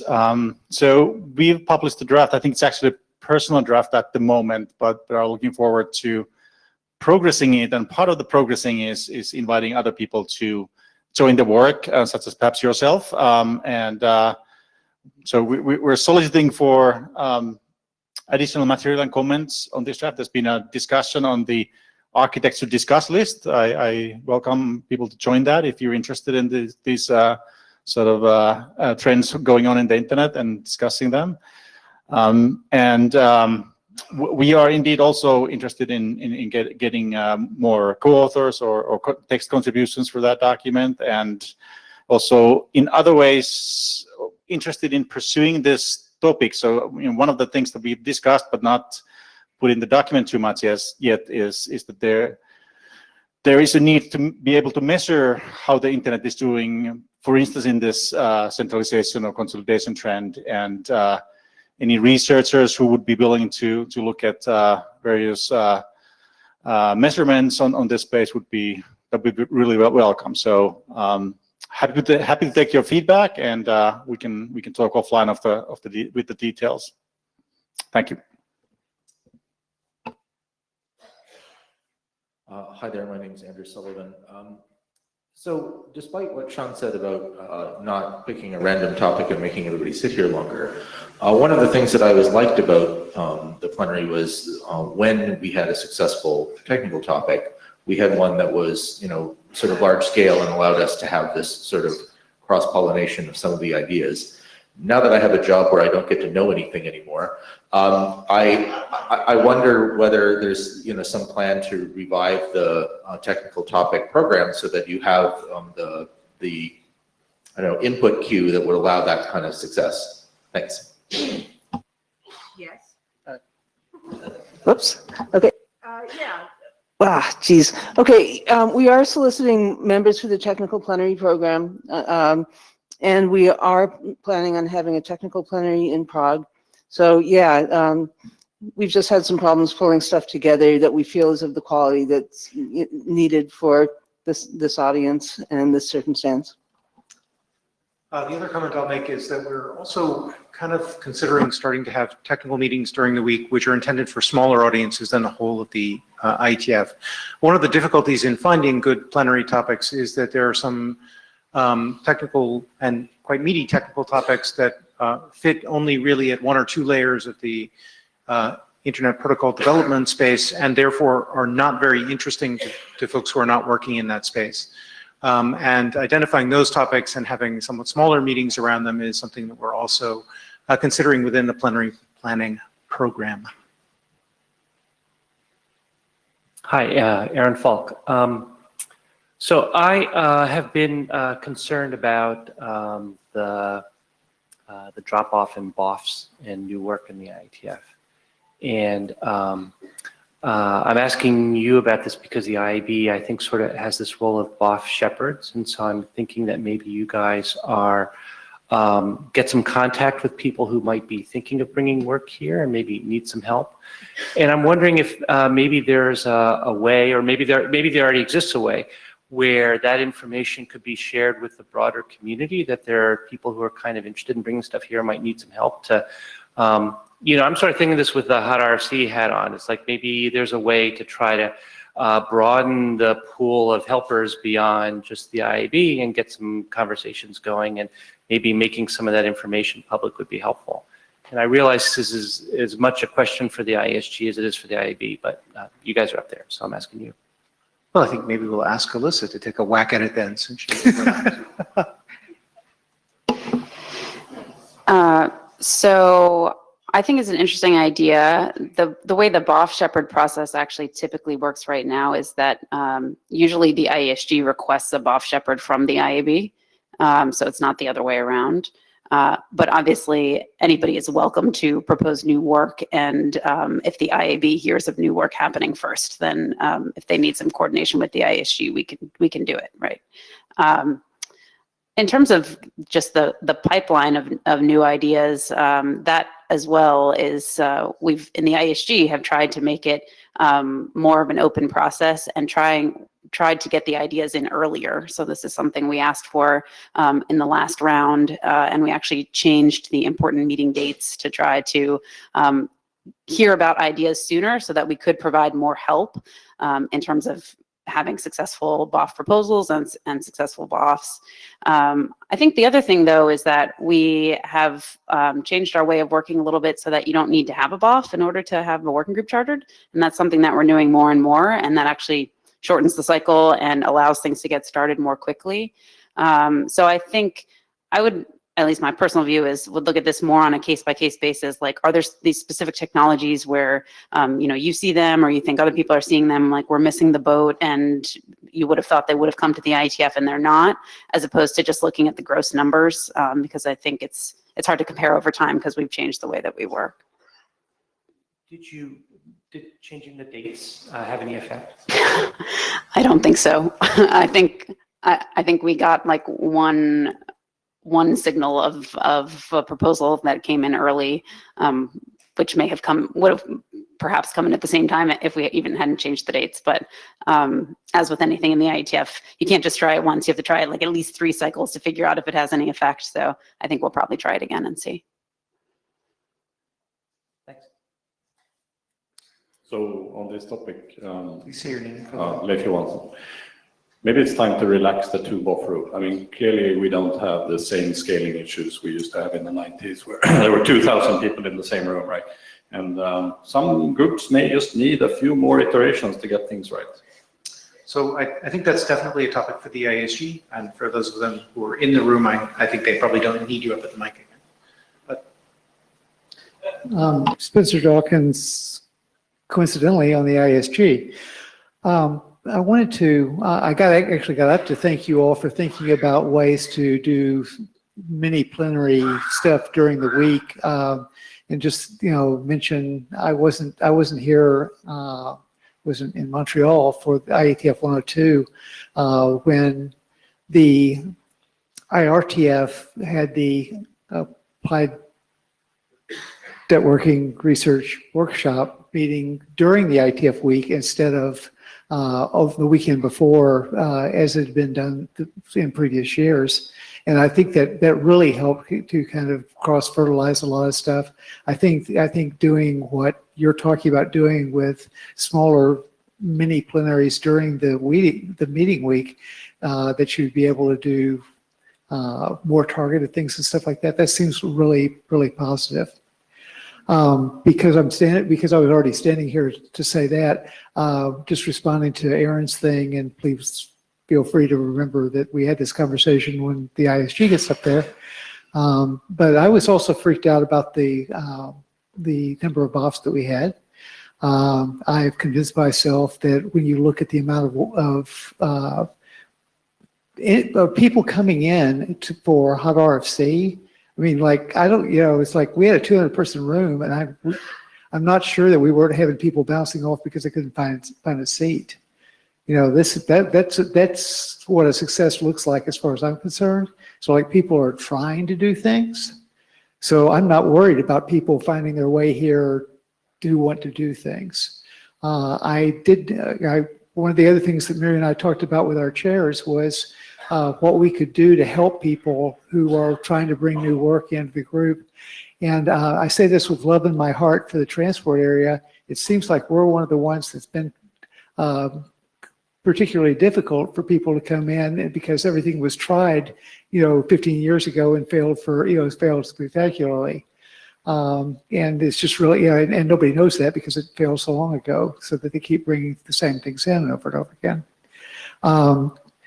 After we talked about that, half that group showed up at the Loops side meeting on Tuesday night. And that was actually the most positive interaction I've ever seen out of transport with a new idea coming in. And I'm a guy that had 2 transport BOFs that didn't get chartered. So, I mean, I'm not a casual observer. We can do, I think, a better job of training people. I've just mentioned also I did with Aaliyah Atlas a tutorial on bringing new work to the IETF on Sunday night that has a lot of material in it that I've been talking about to the ISG and to the IAB over the past couple of years. I think it's educational, or I wouldn't have done it, but it might be informative to people who are thinking about what else we could do as well. Thank you. Thank you, Spencer. Elliot? Hi, Elliot Lear. In answer to Aaron, a couple of things I just want to point out. We had a really successful side meeting. Not everything that we work on here at the IETF has to turn into a working group or a BOF. And we had a really good meeting on IoT onboarding. Thanks, Christian, for participating in it. We had, and Gabe also participated in it, which was great. For those people who are interested in the problem of the plethora of mechanisms that are proliferating across different standards bodies and indeed across working groups here, just drop me an email. But we're going to start a mailing list. Suresh is going to help me on that a little bit. And we're doing some GitHub gathering of information just to catalog all the different things that are going on.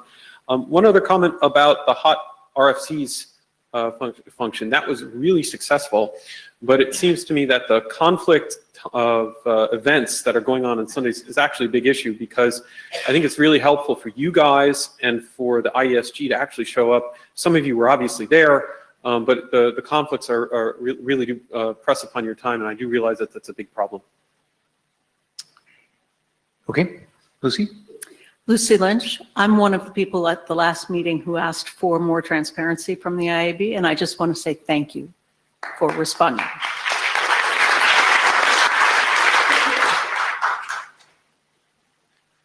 Okay, I don't see anybody else at the mic lines, so I think we move on. Would the ISG come forward, please?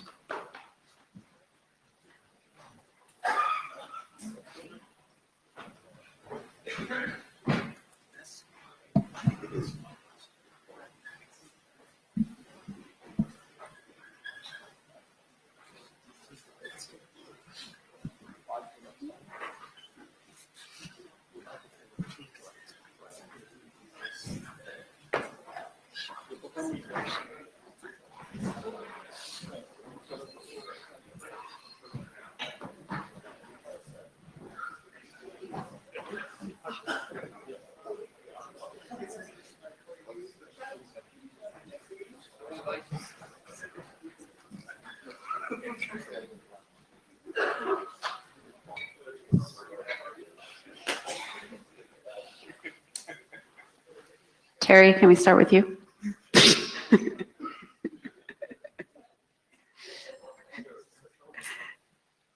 Terry, can you introduce yourself, please? After you're done. Sorry, I was freezing, trying to warm up. Terry Manderson, Internet Area. Deborah Brungard, Browding area. Eric Pasquarella, Security. Ben Kaduk, Security. Ben Campbell, Application in Real Time. Adam Roach, Application Real Time. Alvaro Rotana, Routing. Mia Kulivan, Transport. Alyssa Cooper, General Area. Ted Hardy, IAB Chair. Ignas Bogdanas, Management and Operations. Warren Kamari, Operations and Management. I see what you did there. I'm Spencer Dawkins, outgoing Transport Area Director. Martin Vigreux, Routing. Suresh Krishnan, Internet. Alexei Melnikov, Application in Real Time. All right, mics are open, and we have first question. Wes. Thanks. Wes Herdiker, ISI. I come to you today with my IETF Guides co-chair hat on. As hopefully most people know, the IETF Guides program is part of the EDU program and is responsible for introducing new IETF attendees to the procedures and the culture of the IETF. Our culture is unique in many positive and admittedly a few negative ways, and it is our job to bring new participants up to speed so they can actively participate in our working groups. I distinctly remember some vigorous, fiery conversations that occurred during the first working groups of the IETF I ever attended. I was fascinated by the immense passion transmitted at the microphone over what comes down to simply whether the ones or the zeros should come first. It was always fun to watch, and it made me wish I had brought popcorn. And it wasn't until later, though, that I realized that my entertainment came at the expense of others. Fortunately, the participants at the time had IETF well-hardened skins. I also distinctly remember shaking in my boots the first time I spoke in a microphone or gave my first presentation, concerned that some of that heated passion would be directed my way. Not because my ideas might be wrong, as I'm freely willing to admit that many of my ideas aren't perfect, but rather that the words would be directed at me rather than the technical accuracy of my work. Far too many times, still today, I've heard phrases like, "That's a stupid idea," instead of, "I think I see some technical flaws in your approach, can we talk about it?" There is a huge but subtle difference between telling somebody that they are wrong versus showing them where their thinking might have gone wrong. So, to the IETF participants, both seasoned and newcomers alike, I ask you to carefully consider the wording that you use in email or at the microphones. Pause and reread before you hit send, and use the time in the microphone lines to compose your phrasing so you concentrate on the technical message. It's a skill that takes time to develop.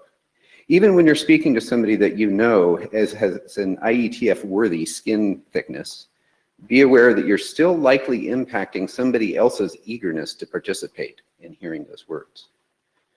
To the document authors, I ask a simple question. What will you do to ensure that when the time comes that your document goes to last call, that enough people will stand around willing to review it? To the working group chairs, I encourage you to build an environment where participation grows over time with active, constructive debate, rather than shrinks under the weight of toxic statements. And to the IESG, I ask, what tools can you provide to the working groups and the chairs that allow consensus to be built rather than shut down? And finally, to the newcomers, I thank you for bringing the extent of this issue to our attention. Your stories have been eye-opening and frankly, many of them purely shocking. We all will retire someday and stop participating in the IETF. Please help me ensure that our work, our culture, and our distinct process of engagement through consensus remains in place long into the future. Encourage our new participants through example and how to engage in vigorous but technically focused debate. It's okay to be passionate. Just consider carefully where and how that passion is directed. Thank you.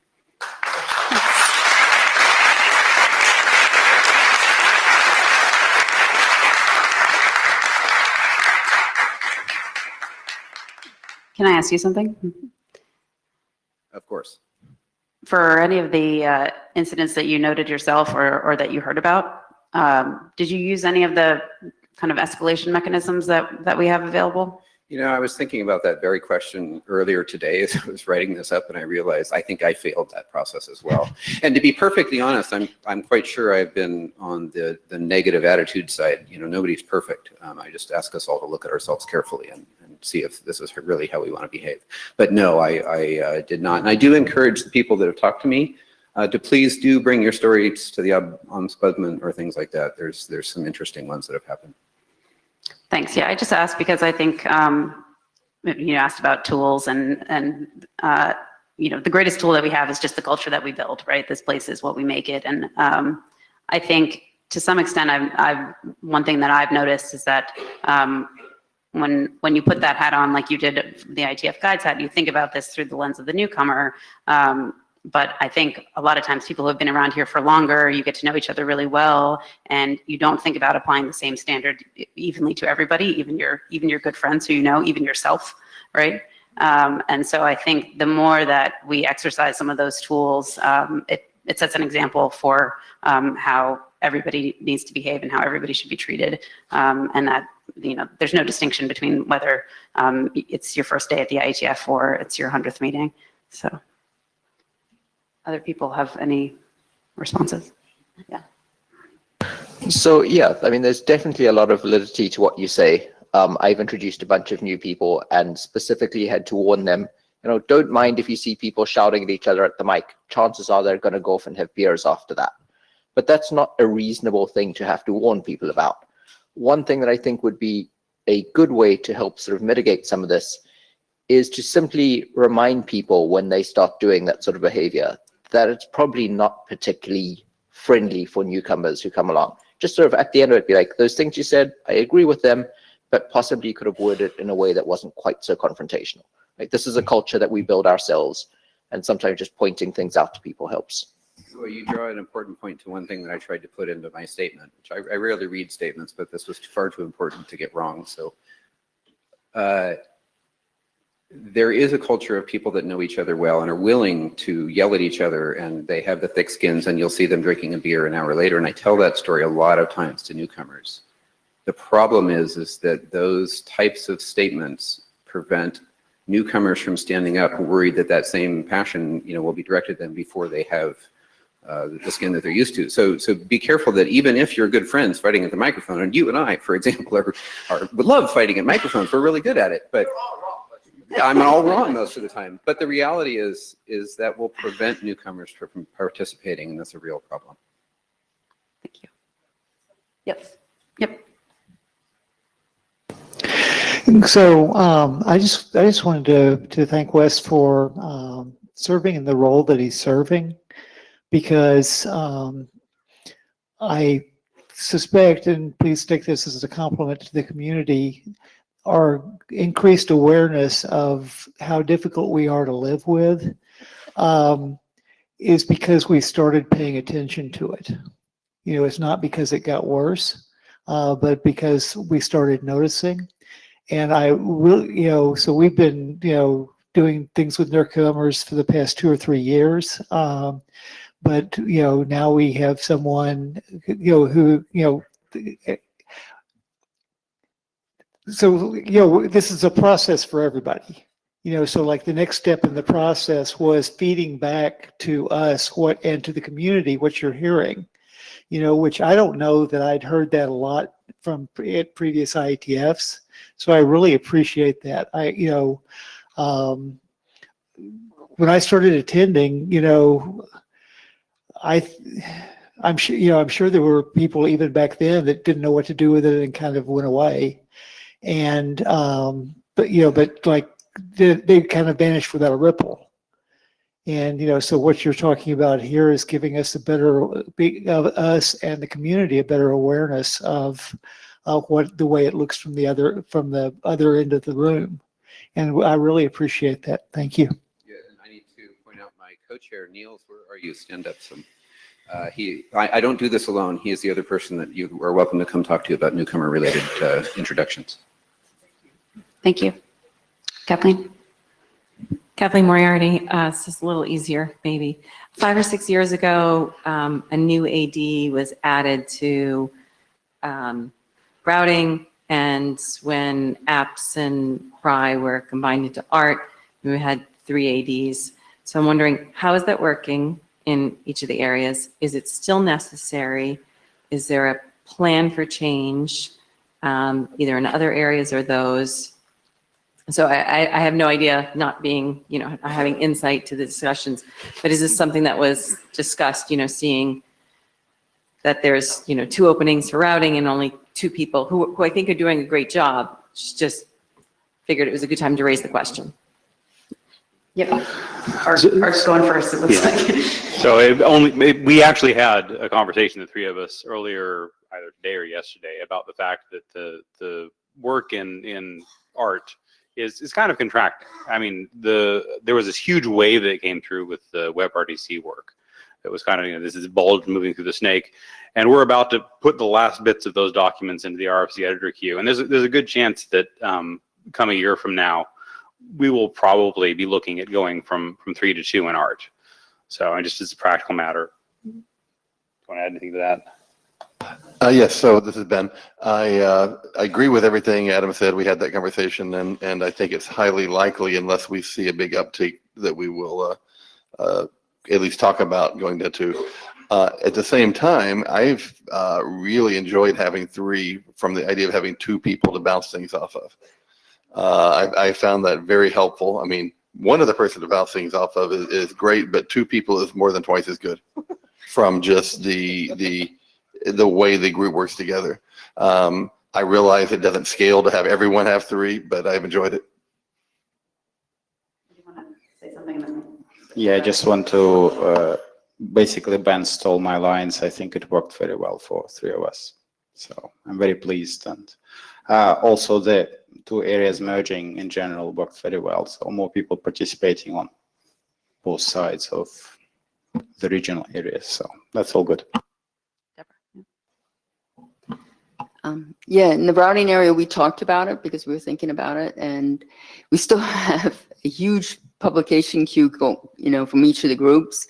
And by having the three of us, we hope we're keeping that queue down, that we're getting things fast through without having long delays. So we decided definitely we keep it going, even though I closed actually one of my groups, and so we'll keep looking at it. But I think it's really important to get the queue going, right? That we don't have long queues, long window delays. So I think that's the most important thing versus saying to give three. I think the other thing that has been working for us in routing is that by having the three, it also gives us time to do other things related to the AD job. So like routing security, for example, worry about that and keep a closer eye on topics like that, of course, all the important things, right? So that is important for us as well. We actually talk about this periodically and usually talk about it a little bit more when it comes time to submit descriptions and everything else to the NOMCOM. But yes, I think for now, it is the right number to have in routing. Thank you. Glad that you're discussing. Could I just, yeah, so I'm kind of answering as funny story. I'm the guy who wrote the RFC that gave us 3 AD areas, although transport doesn't have one. But when I was working on that RFC, on the draft that became that RFC, I talked to Scott Bradner, and he was talking about a proposal that he had done coming off the ISG low these many years ago. And the idea was basically that you had most of the ISG working at large. In Scott's mind, ops was always ops and security was always security, but that it would be better if the ISG was, if the other directors were serving at large. We've got a little bit of the ability to do that now because you could have an area director that's not for the area that your working group is. And that happened when Benoit was doing so much work with Yang. So we've got the capability to do that. A little, the tools support it. When a transport area director was not chosen in 2013, it was very difficult for the one remaining area director because the tools didn't support assigning working groups outside the area. There had to be a one-to-one mapping. That work was done to support Benoit moving to work on Yang. But like I say, it's just, and that's the kind of thing I'm talking about, with the community having a conversation with itself about what we could do. That doesn't require a BCP change. That's the only thing that's required there is the descriptions we send to NOMCOM. Thank you. Thanks. Benoit? So good evening. So I like the way this IETF is moving in terms of more transparency. You can attend the ISG calls, the IAB calls, the meeting minutes. I believe we could go one step further by, disclosing the source of funding for the management team, the IESG and the IAB. Okay. You mean like in places where it's not clear already, or something more than that? I'm just wondering about the actual case. Like, I work at Cisco. I think it's known. Do you want something in addition to that, or it's like for contractors? In all cases, yes. In your case, it's obvious. In some cases, it's not that obvious. Go ahead. Yeah. I mean, something along the lines of, I'm Warren Kamari, I work for Google. I have never received any sort of pressure from my employer to push a specific position. When balloting on documents, I'm extra vigilant from my employer. I'm also a no-fee consultant to USC for BRoot, and that's my full, okay.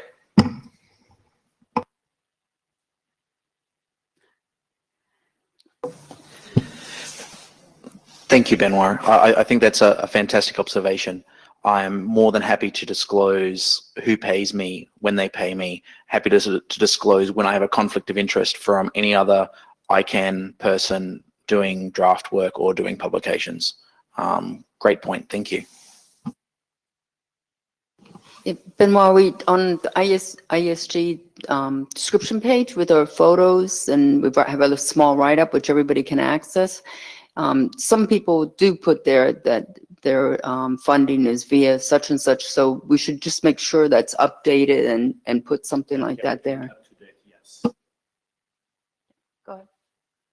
And actually, I guess I'll just sort of follow up from that. When Stephen Farrell was in AD, he actually had a little thing at the bottom of his description saying that he got some funding from various people.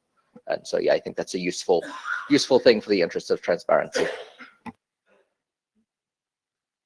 Seems like a good idea. We can take a look back at the page and we can talk about it in case there's somebody for whom it creates a problem, but seems simple enough to do. Okay. Hi, this is Ulrich Wisser from IS.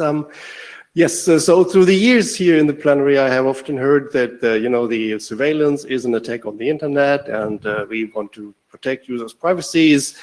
This week, I was in a working group and I could firsthand observe that while we got privacy reviews, people were basically told in their face that, go away, we don't want you here. And okay, so I think there is some issues with that. I think this is taken care of. But when in the discussion, it basically came down to, when there was no arguments left, that, yeah, there is no process for doing this. There is no requirement for a privacy section in the RFC. There is no RFC that says how we should do this. So just let's do it. And I would like to encourage you or somebody with, more insight in looking over that and maybe say we require a privacy section as we require a security section, and that we put some more action where our mouth is. Yeah, so I was one of the authors of RFC 6973, which is an IAB stream document which talks about privacy considerations for internet protocols. And the discussion that happened at the time as to whether a section should be mandatory or not essentially concluded that there's some cases where it makes a lot of sense, and some protocols have long, complicated privacy considerations that are distinct from the security considerations, and so certainly that would be a logical place to have a privacy consideration section. But there's other cases where that just doesn't make a lot of sense, and we've had enough experience through the years with mandatory sections of various different kinds, which we already have, to show that sometimes it's just not a good fit. So that document was published 5 years ago, and the feeling of people at the time was that we should leave it more open and have it be flexible. But the document does provide a lot of guidance about the kinds of privacy considerations that should be looked at and addressed. It's advisory, it's not mandatory. But I think between 6973 and 3552, which is the document about how to write a security consideration section, there is, and some of the other IAB documents that have been published, there's fairly comprehensive guidance about many privacy issues that arise in protocol design now. But if you think there's more that we need to draw them together, or if we should revisit the decision in 6973, then that's certainly fodder for community discussion. Ben. One other comment there is that regardless of whether the section is required, it's not uncommon at all for drafts to hit IESG evaluation and get comments, and sometimes even discusses about privacy issues. So these are things we pay attention to, and there's things that get paid attention to in last call and such. So I'm not too worried about the structure, but I think, we do care about this. Thanks. So Ben took the second half of what I was going to say. What I was going to open with is, I think this also ties back a lot to what Wes was highlighting, which is we really need to be a lot more cognizant of when people show up in working groups with their own set of interests, their own set of things they want to comment on, that we're very careful not to put them off in that way. Yours is not the first story I've heard recently or seen of people showing up in working groups to provide their input and being told to go away. And I think that's very damaging. That it's as damaging as any of the behaviors that Wes was talking about. So I want everyone in here to think very carefully about how their actions could be perceived when someone shows up in that way. Wes, you want to? Yeah, if I might chime in a little bit, Wes Vertiker, ISI again. A lot of research into the power of diverse thinking and people coming with multiple viewpoints has really shown that in order to get new creative directions and new, even secure directions, right? I mean, whether it's privacy or whether it's anything, it can't happen unless you include as many distinct viewpoints as possible. And so to do that means you need to listen to as many people as possible and get as many people as possible from different walks of life to participate. And if you don't do that, your product is likely going to be less than it could have been. Thanks. Anybody else? No? Okay, thank you. Max. Max Palak, Cable Labs, speaking as an individual. I wanted to follow up what Wes was saying about some negative attitude that might affect the ability of some people to bring some work here. I fear that the answer that you guys gave was kind of symptomatic of the fact that this problem, I fear it's underestimated. I've been recently, I suffer from that. My first IETF was almost 20 years ago, and I'm very committed to IETF. I love open standards. This is why I do a lot of work in many different areas. But sometimes I've been very discouraged, and I think that this has gotten worse and worse in the recent years. This is my personal opinion, of course, but I've seen things happening in work groups and also outside work groups that were not our best, and it was not IETF at its best.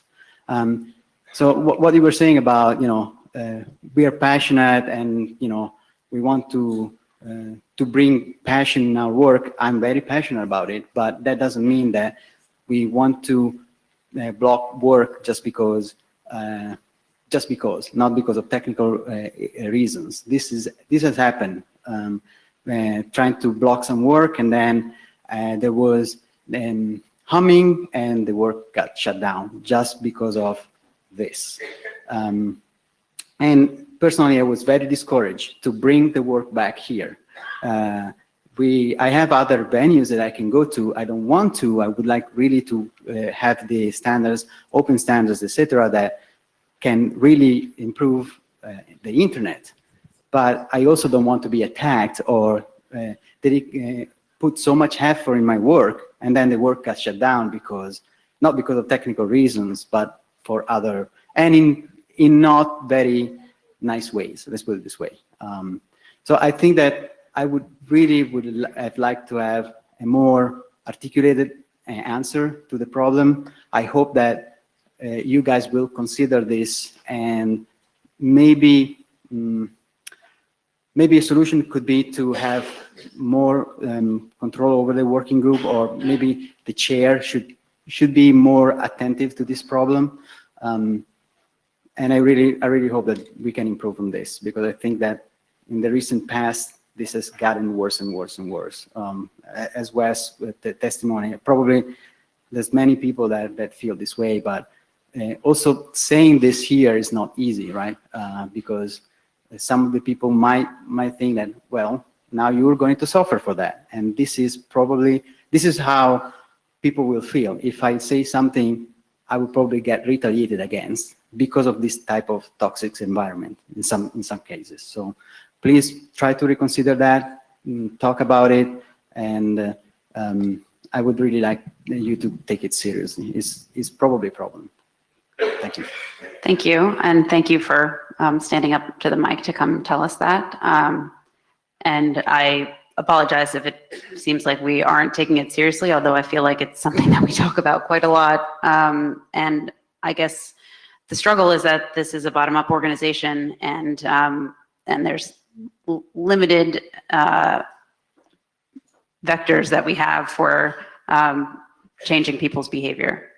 So we've tried some things. There's certainly more that we can do, but again, this even if the 15 people up here, you know, lead by example and you know, do all the things that are expected of us, it's a community of thousands, and it needs to be something that everybody takes into consideration and not just us. But I do think there's probably more discussion to be had amongst the IHG about what more we think we can do.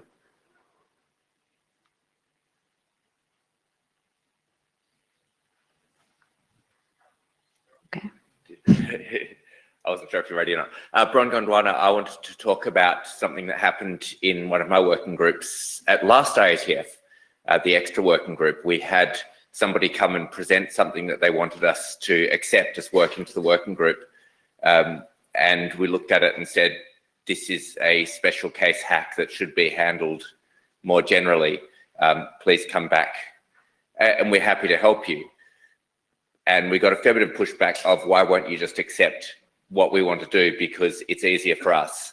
And that's a really difficult situation. The answer can't just be, yes, we'll accept your stuff because you're newcomers and we want you to feel welcome, when it clearly doesn't fit the existing standards. And there was a fair bit of, look, we'd love to help you, but this is not the right venue and this is not the right thing. Please keep discussing on our mailing list, but we can't accept this as is.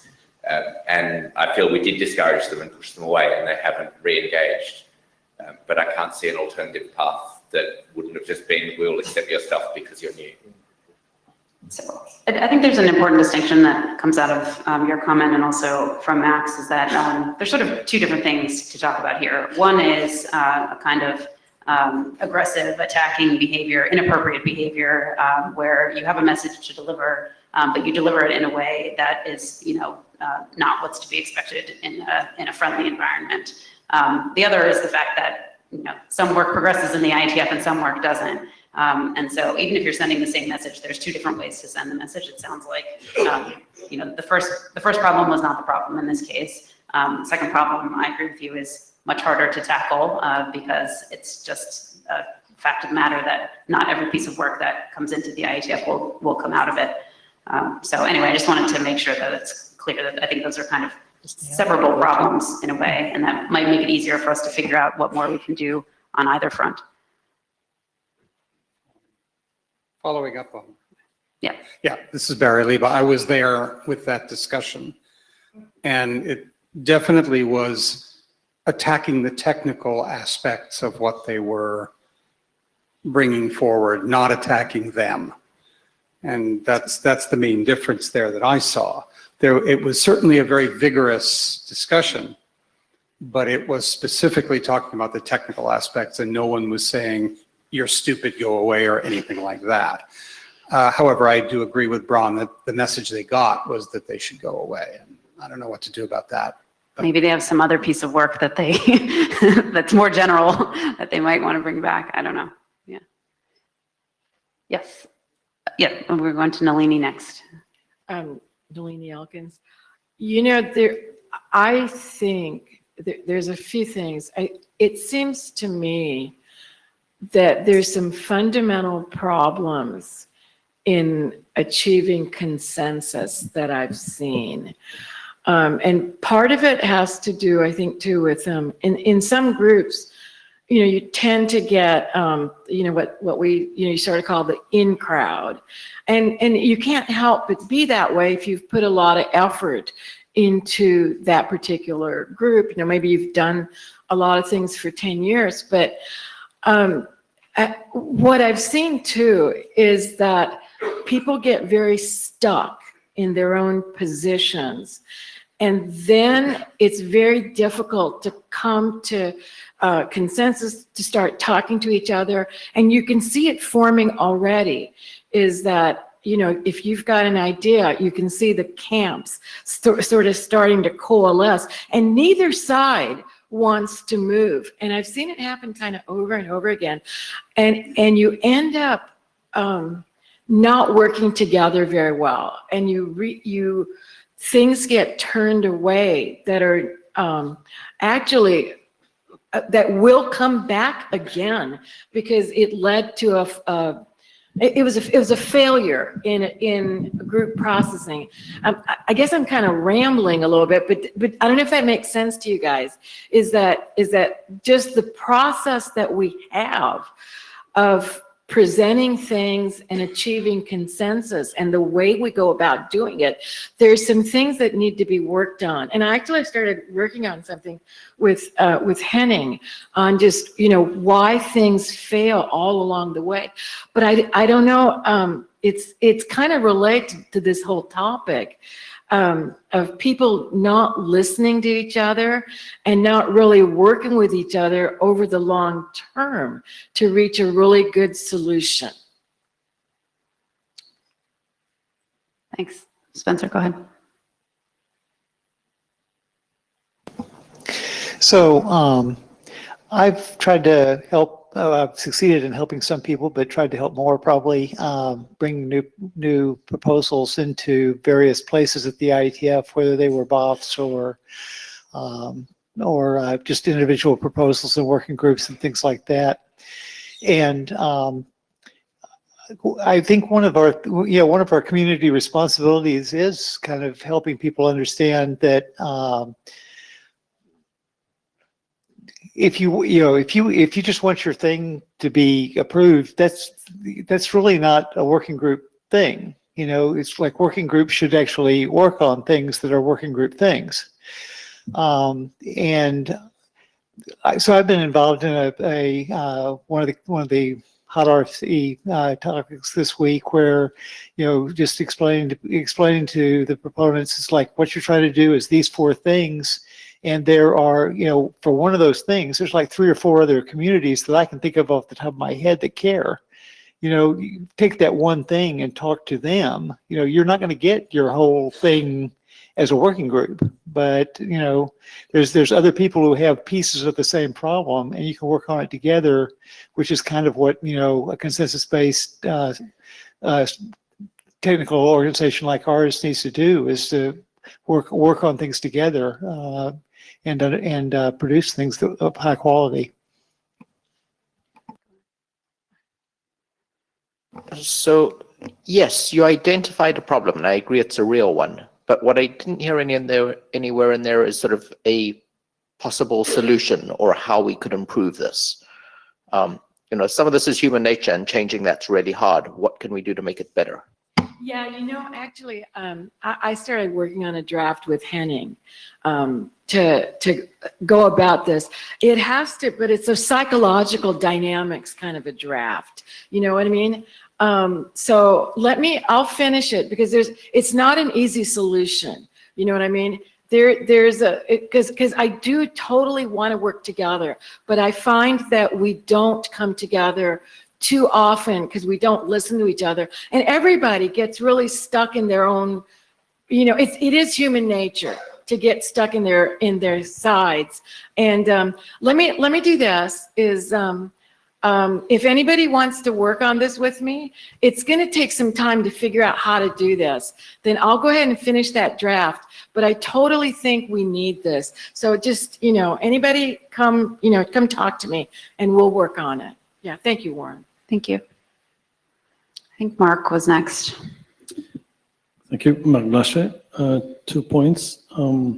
With and the topic that we've been discussing, I think we need to be careful that it's not only affecting newcomers, but everybody.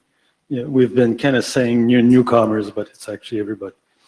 The second point is more something that to me is a problem, is when people are presenting, people come to the mic interrupting with various excuses, such as clarification question.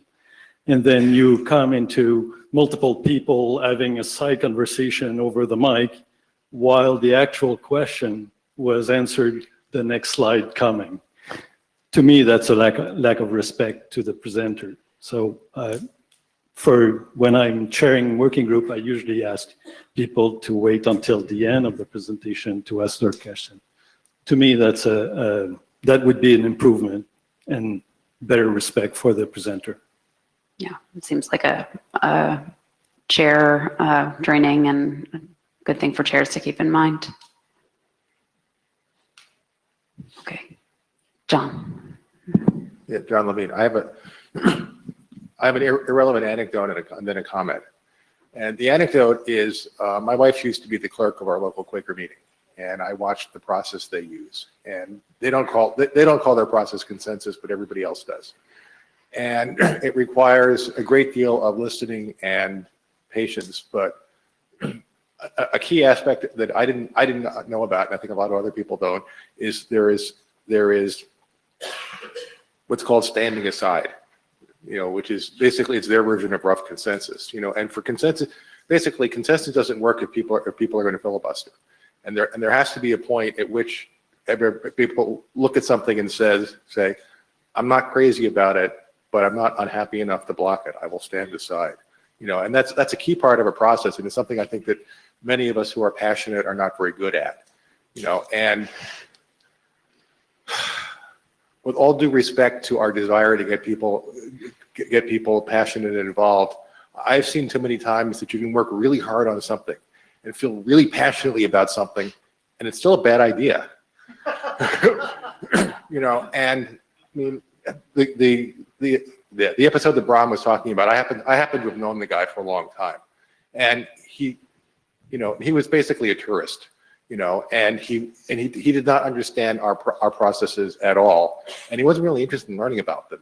He wanted his thing, and when we said, well, actually, it's this long, complicated thing, he said, never mind.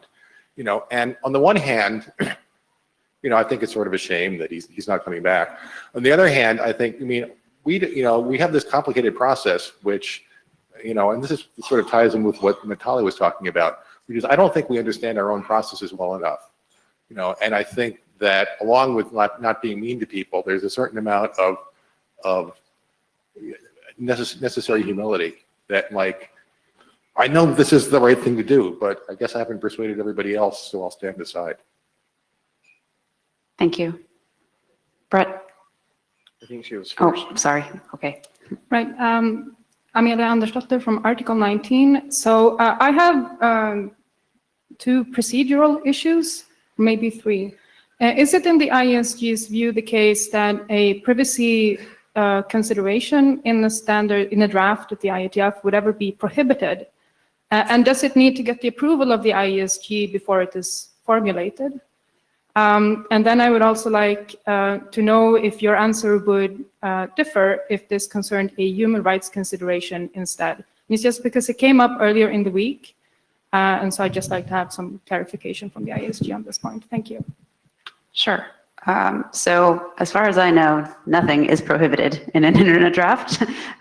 You can, I know, you can even put non-ASCII text. Actually, color is prohibited. So do not write your privacy considerations in color. But otherwise, internet drafts are fair game for any content. So it would be up to the working group to decide then whether they think it's appropriate for a draft. Right. For a working group draft, it's up to the working group to decide what content goes in. As far as, getting through the IESG, then we have a process at the end where the IESG reviews all the drafts, and we have to come to some agreement on whether they should be published as RFCs. So, but there's no prohibitions other than color. Thank you. Yeah. Right. Brett. Brett Jordan. First, before I start, I'd like to thank the members of the ISG for the time and effort that you put in. This is an unruly organization, and you put in an enormous amount of effort and time. So I want to thank you for that. What I have noticed over the past several IETF meetings is an increase in toxicity of certain discussions and in certain working groups to the point where they are just becoming vile. I think in some regards, individuals' bad behavior is getting rewarded. People will stand up to the mic and they will make a claim, or they will make a request, or illustrate some use cases, or even do a presentation on a draft. And immediately individuals will line to the mic in droves to shoot down the idea before any option has been given for any type of support. And so as a spectator or as another individual or a contributor in the working group, When you see certain individuals line up in droves to shoot something down, you don't want to stand up and say, well, I do support that. And so I think, when you look at this holistically, management is hard. Consensus-based management is hard. And I think that chairs and area directors could potentially do a little bit better job. I think they could focus the discussion on making sure that people can fully describe their thought first and make sure that individuals can express, either support for, or a call for support for, or a call for people that are against it.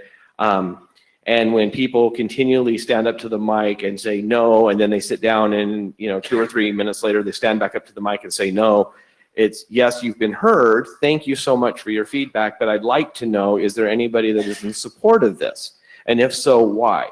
Just because you don't like somebody's use case doesn't mean that use case isn't valid. And they can be bringing a perspective that you may not have visibility into. Your product that you work on, your company that you work for, or the technology you support may not see the other side. And so I would ask that maybe a little more care be given so that we can reduce the amount of toxicity that exists in some of these working groups and some of these discussions, because quite frankly, it's turning people away. I'm relatively new I've followed the IETF for years, but it's only been the past 3 years that I've been more or less active in trying to bring stuff and trying to work on things and help various working groups. But I am quite frankly getting to the point where I'm just ready to say screw it, and I'll go back and work in other areas because it has become so difficult and so painful, and there's just vile disagreement in some of these working groups, and it just needs to stop. End of comment. Thank you. Well, first of all, thank you for being our thank you fairy. It's very much appreciated. I would like to make a request because we've had now many people on the same theme, and I think I know some of the examples that people are thinking of, but certainly not all of them.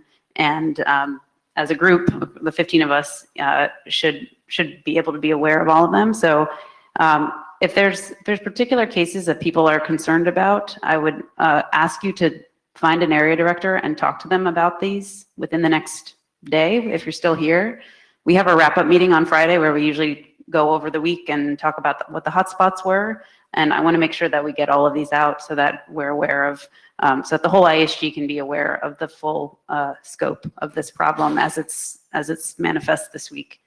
So please do that if you feel comfortable, or you can come talk to me. I probably wasn't in most of the groups, but come talk to any of us. I would really appreciate it. I want to make one real quick point also. I've seen both on mailing lists and heard in this discussion a couple of different terms used almost interchangeably. That would be newcomer and tourist. And the only difference, as far as I can tell, between a newcomer and a tourist is a newcomer is a tourist you have not chased away.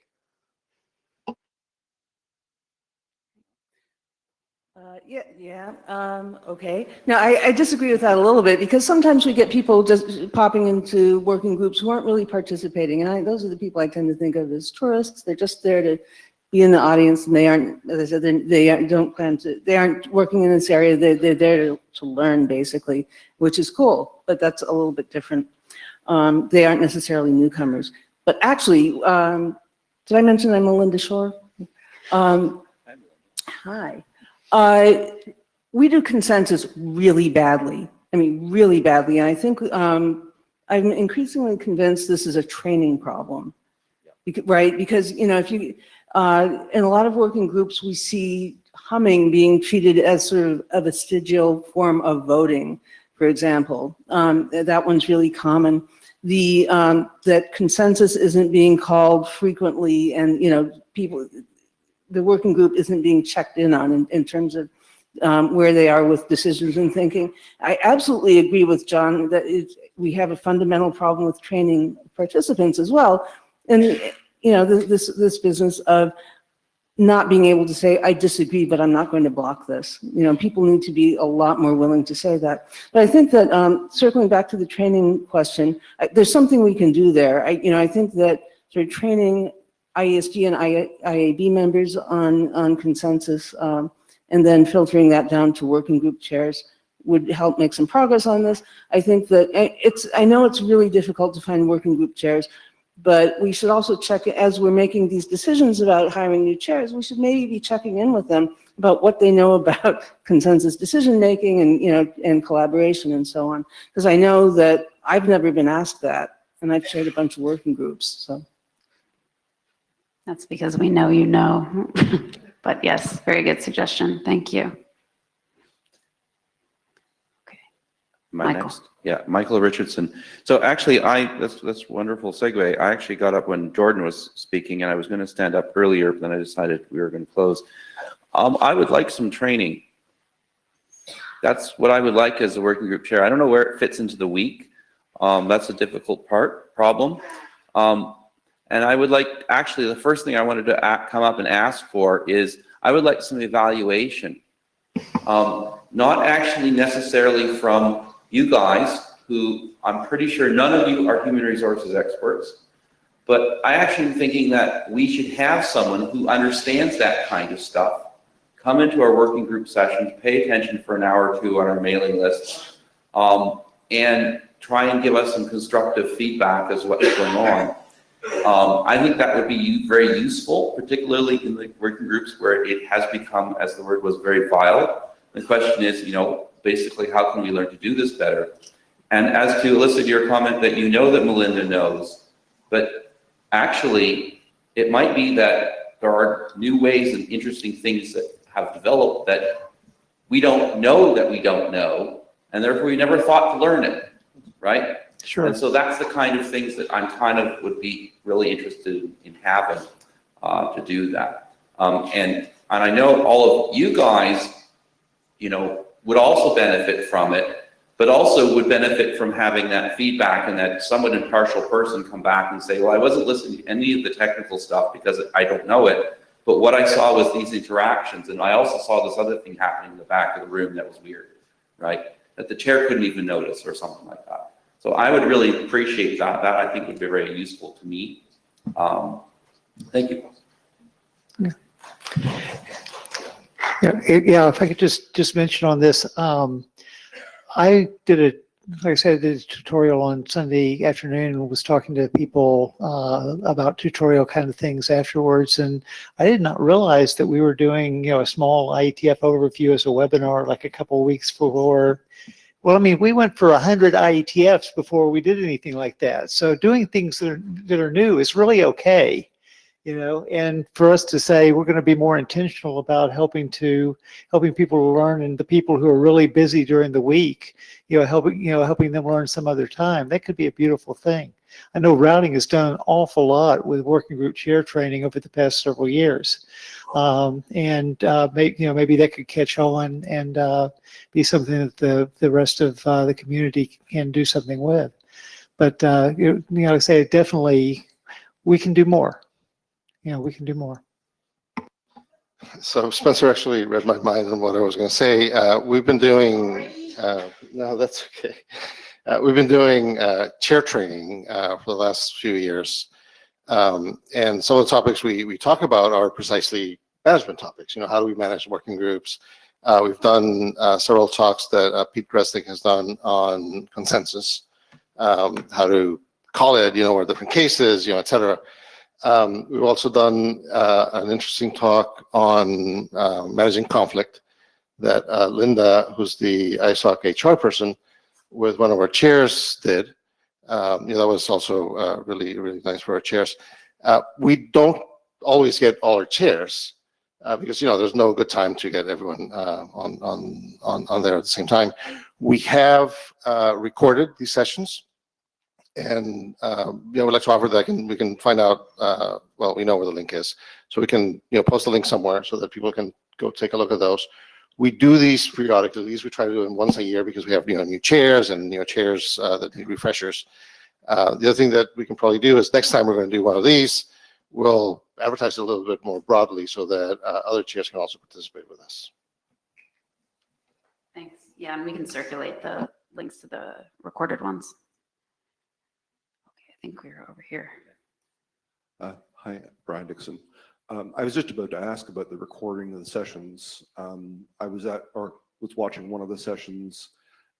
It was one of the working groups that I don't normally attend, but it had an overlap with another area. I would definitely say it was highly toxic, and in that particular one, it actually appeared to be the working group chair that was making it worse. So I'll take it offline, but I think being able to go back and review the sessions and possibly getting somebody who's an HR type person also reviewing the sessions, I think would be very helpful. I don't like raising that kind of issue, but it was pretty bad. Okay. Yeah, please follow up with somebody up here.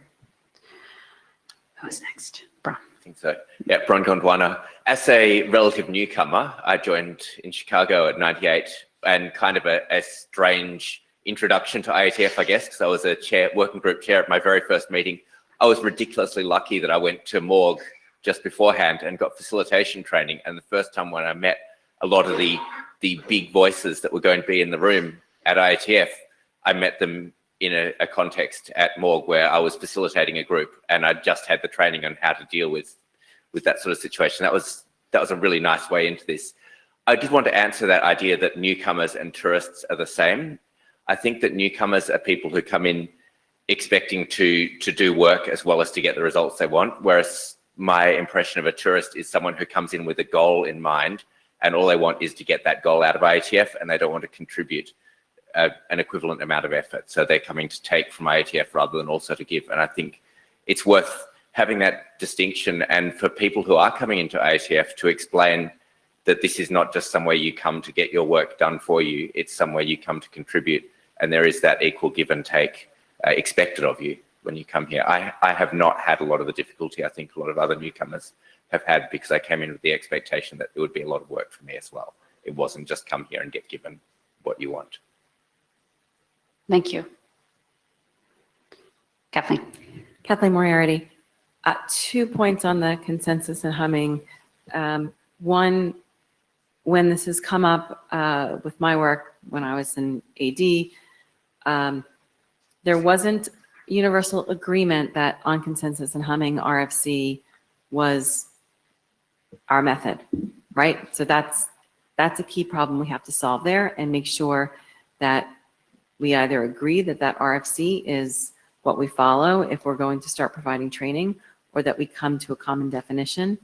The other point I'd like to suggest is that when you consider training, that, you know, if you have one level for the chairs, I think it would be useful to have one for all participants as well, so that there is a deeper understanding of what we mean for consensus and humming, and you know, that if one point that's very strong from one individual could override consensus, like that type of idea would be very hard for somebody who's sitting and watching, even if the chairs know it, to grasp potentially, right? So I think broader training will be important too. So maybe it's a tech plenary topic or administrative plenary topic, but right. Yes, a the broader non-tech talk. part of the plenary. Right. Yeah. But a broader talk for everybody, and recorded and easy to play back. Thanks. Anybody responding to that? No. Okay. Karen. Yeah, actually, there's a number of things I could respond to, but since it's 8:08, I'll be really short. I'm Karen O'Donohue. I'm the lead of the edu team for the IETF. This is a very small team, but it's an open team and anybody can join. We've talked about working on working group chairs training. We've added the webinars. We've redone the newcomers overview. We've done a lot of things to sort of try and improve the training, but we could really use your help. And I'm hearing a lot of great ideas here, and please come help, because we don't have the resources to do it. Linda has offered to help us build some of these training things that we're talking about. We've talked about looking at the routing stuff and opening it up to everybody. We specifically talk about doing things first for working group chairs, and once we get it formulated open it up to the Sunday tutorials. But we are more than open to ideas of how to do things, and we're absolutely more than open to resources to help get them done. Where should we direct people to contact you to help? The EduTeam mailing list, edu-team@ietf.org. And if I have the name wrong, it's actually listed in the mailing lists on the IETF website. I might have the name wrong. Thank you. Oh, that was right. So it is the right mailing list, edu-team@ietf.org. Thank you, and thank you for all the time that you put into that, Karen, and the whole team, but you carry that on your back, so. Lou. Lou Berger, I think the idea of more training on consensus for everyone, for chairs and participants, is a great idea. I am not opposed to a document that formalizes how we do consensus. I would ask that you take into account that not everyone's ears work the same way, and make sure that if you have a document, it doesn't say that humming is the only thing that we can do, because for some of us, it just doesn't work. We can't hear it. Well, we also confirm everything on lists, right? So, in theory. If I'm a chair and I'm asked and I'm trying to gauge consensus of a room, I can't use a hum. It just is all white noise to me. Fair enough. Alexander Azimov, Curator Labs. I'm speaking not for myself, but for a person that is not present here. He had to leave already. So the problem he met in one of the working groups is that there is a working group and there was a significant progress and it's nearly ready to provide version 2 or version 1 for a protocol. But he finds a problem, a real operational problem, and it's even confirmed by some of co-authors. But he's a bit afraid that in the working group, if he will start shouting and saying that, no, we need to fix, we need to change the protocol that is nearly ready, he will find himself alone, because a lot of people have invested a lot of time in designing it and were thinking already that it's nearly done. So the suggestion that he got is, it's only version 1, we will update it in version 2. The way of inertia, so the way it's already made investments, somehow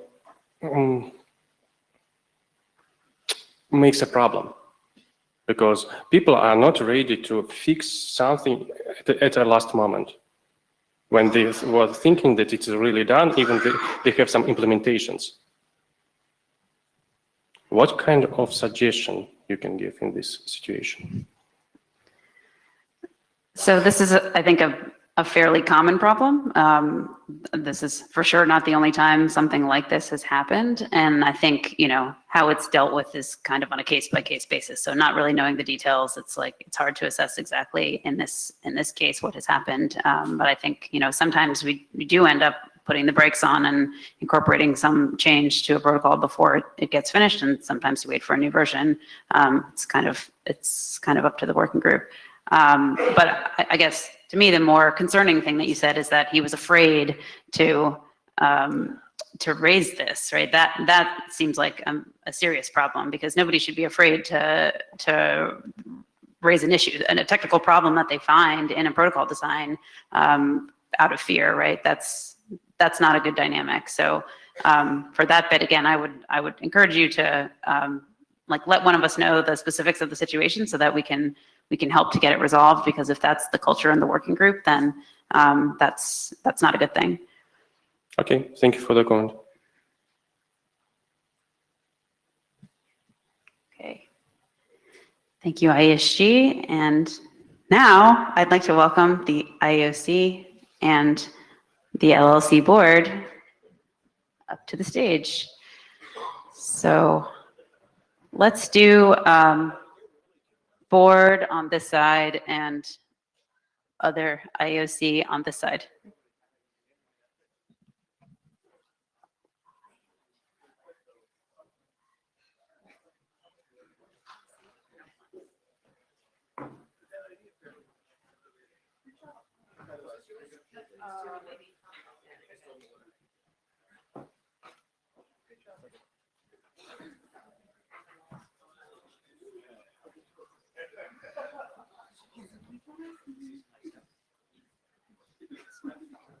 Didn't know we could do that.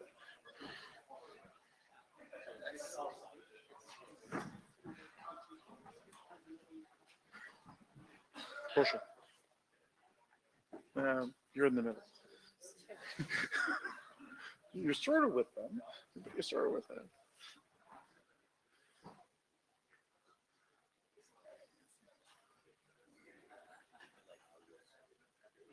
This is the opportunity to come to the microphone, and oh, my bad. Sorry, it's late.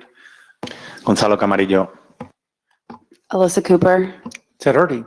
Blondine. Portia Winstanley. John Levine. John Levine, former IAOC member. Lou Berger. Andrew Sullivan. Cover Antra.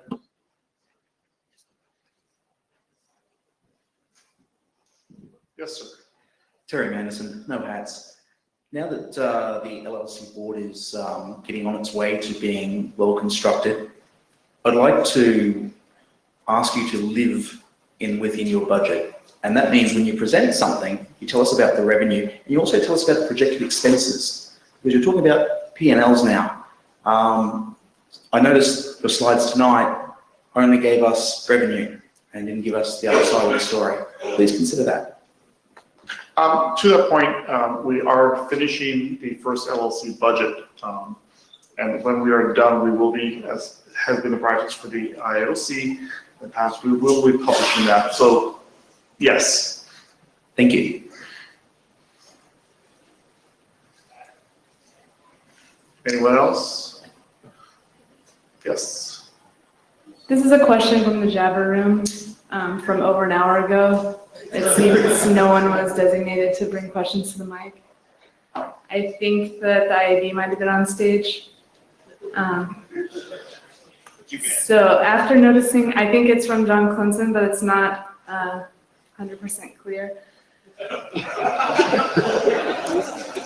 Okay. After noticing that we had been unable to progress any internationalization work for a rather long time, and that documents with internationalization aspects were not systematically being reviewed by experts, a BOF was held in Montreal to discuss the issue and make a plan. The BOF concluded that a special directorate should be created to work through those issues and lay out a plan to make progress. Has the directorate been formed and started making progress in private, or have we concluded that the IETF does not care about internationalization or is unable to focus on it? So first of all, apologies. It's, my complete oversight in not getting a Jabber scribe. So I'm really sorry for that.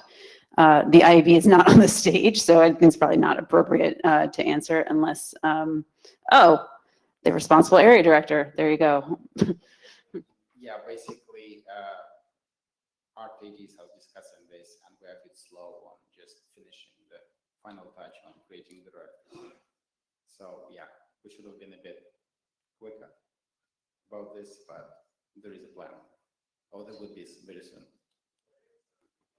Thank you. Thank you, Alice, for doing that. Anyone else? Mic lines are open. Going once, going twice. Thank you, and have a good dinner.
you.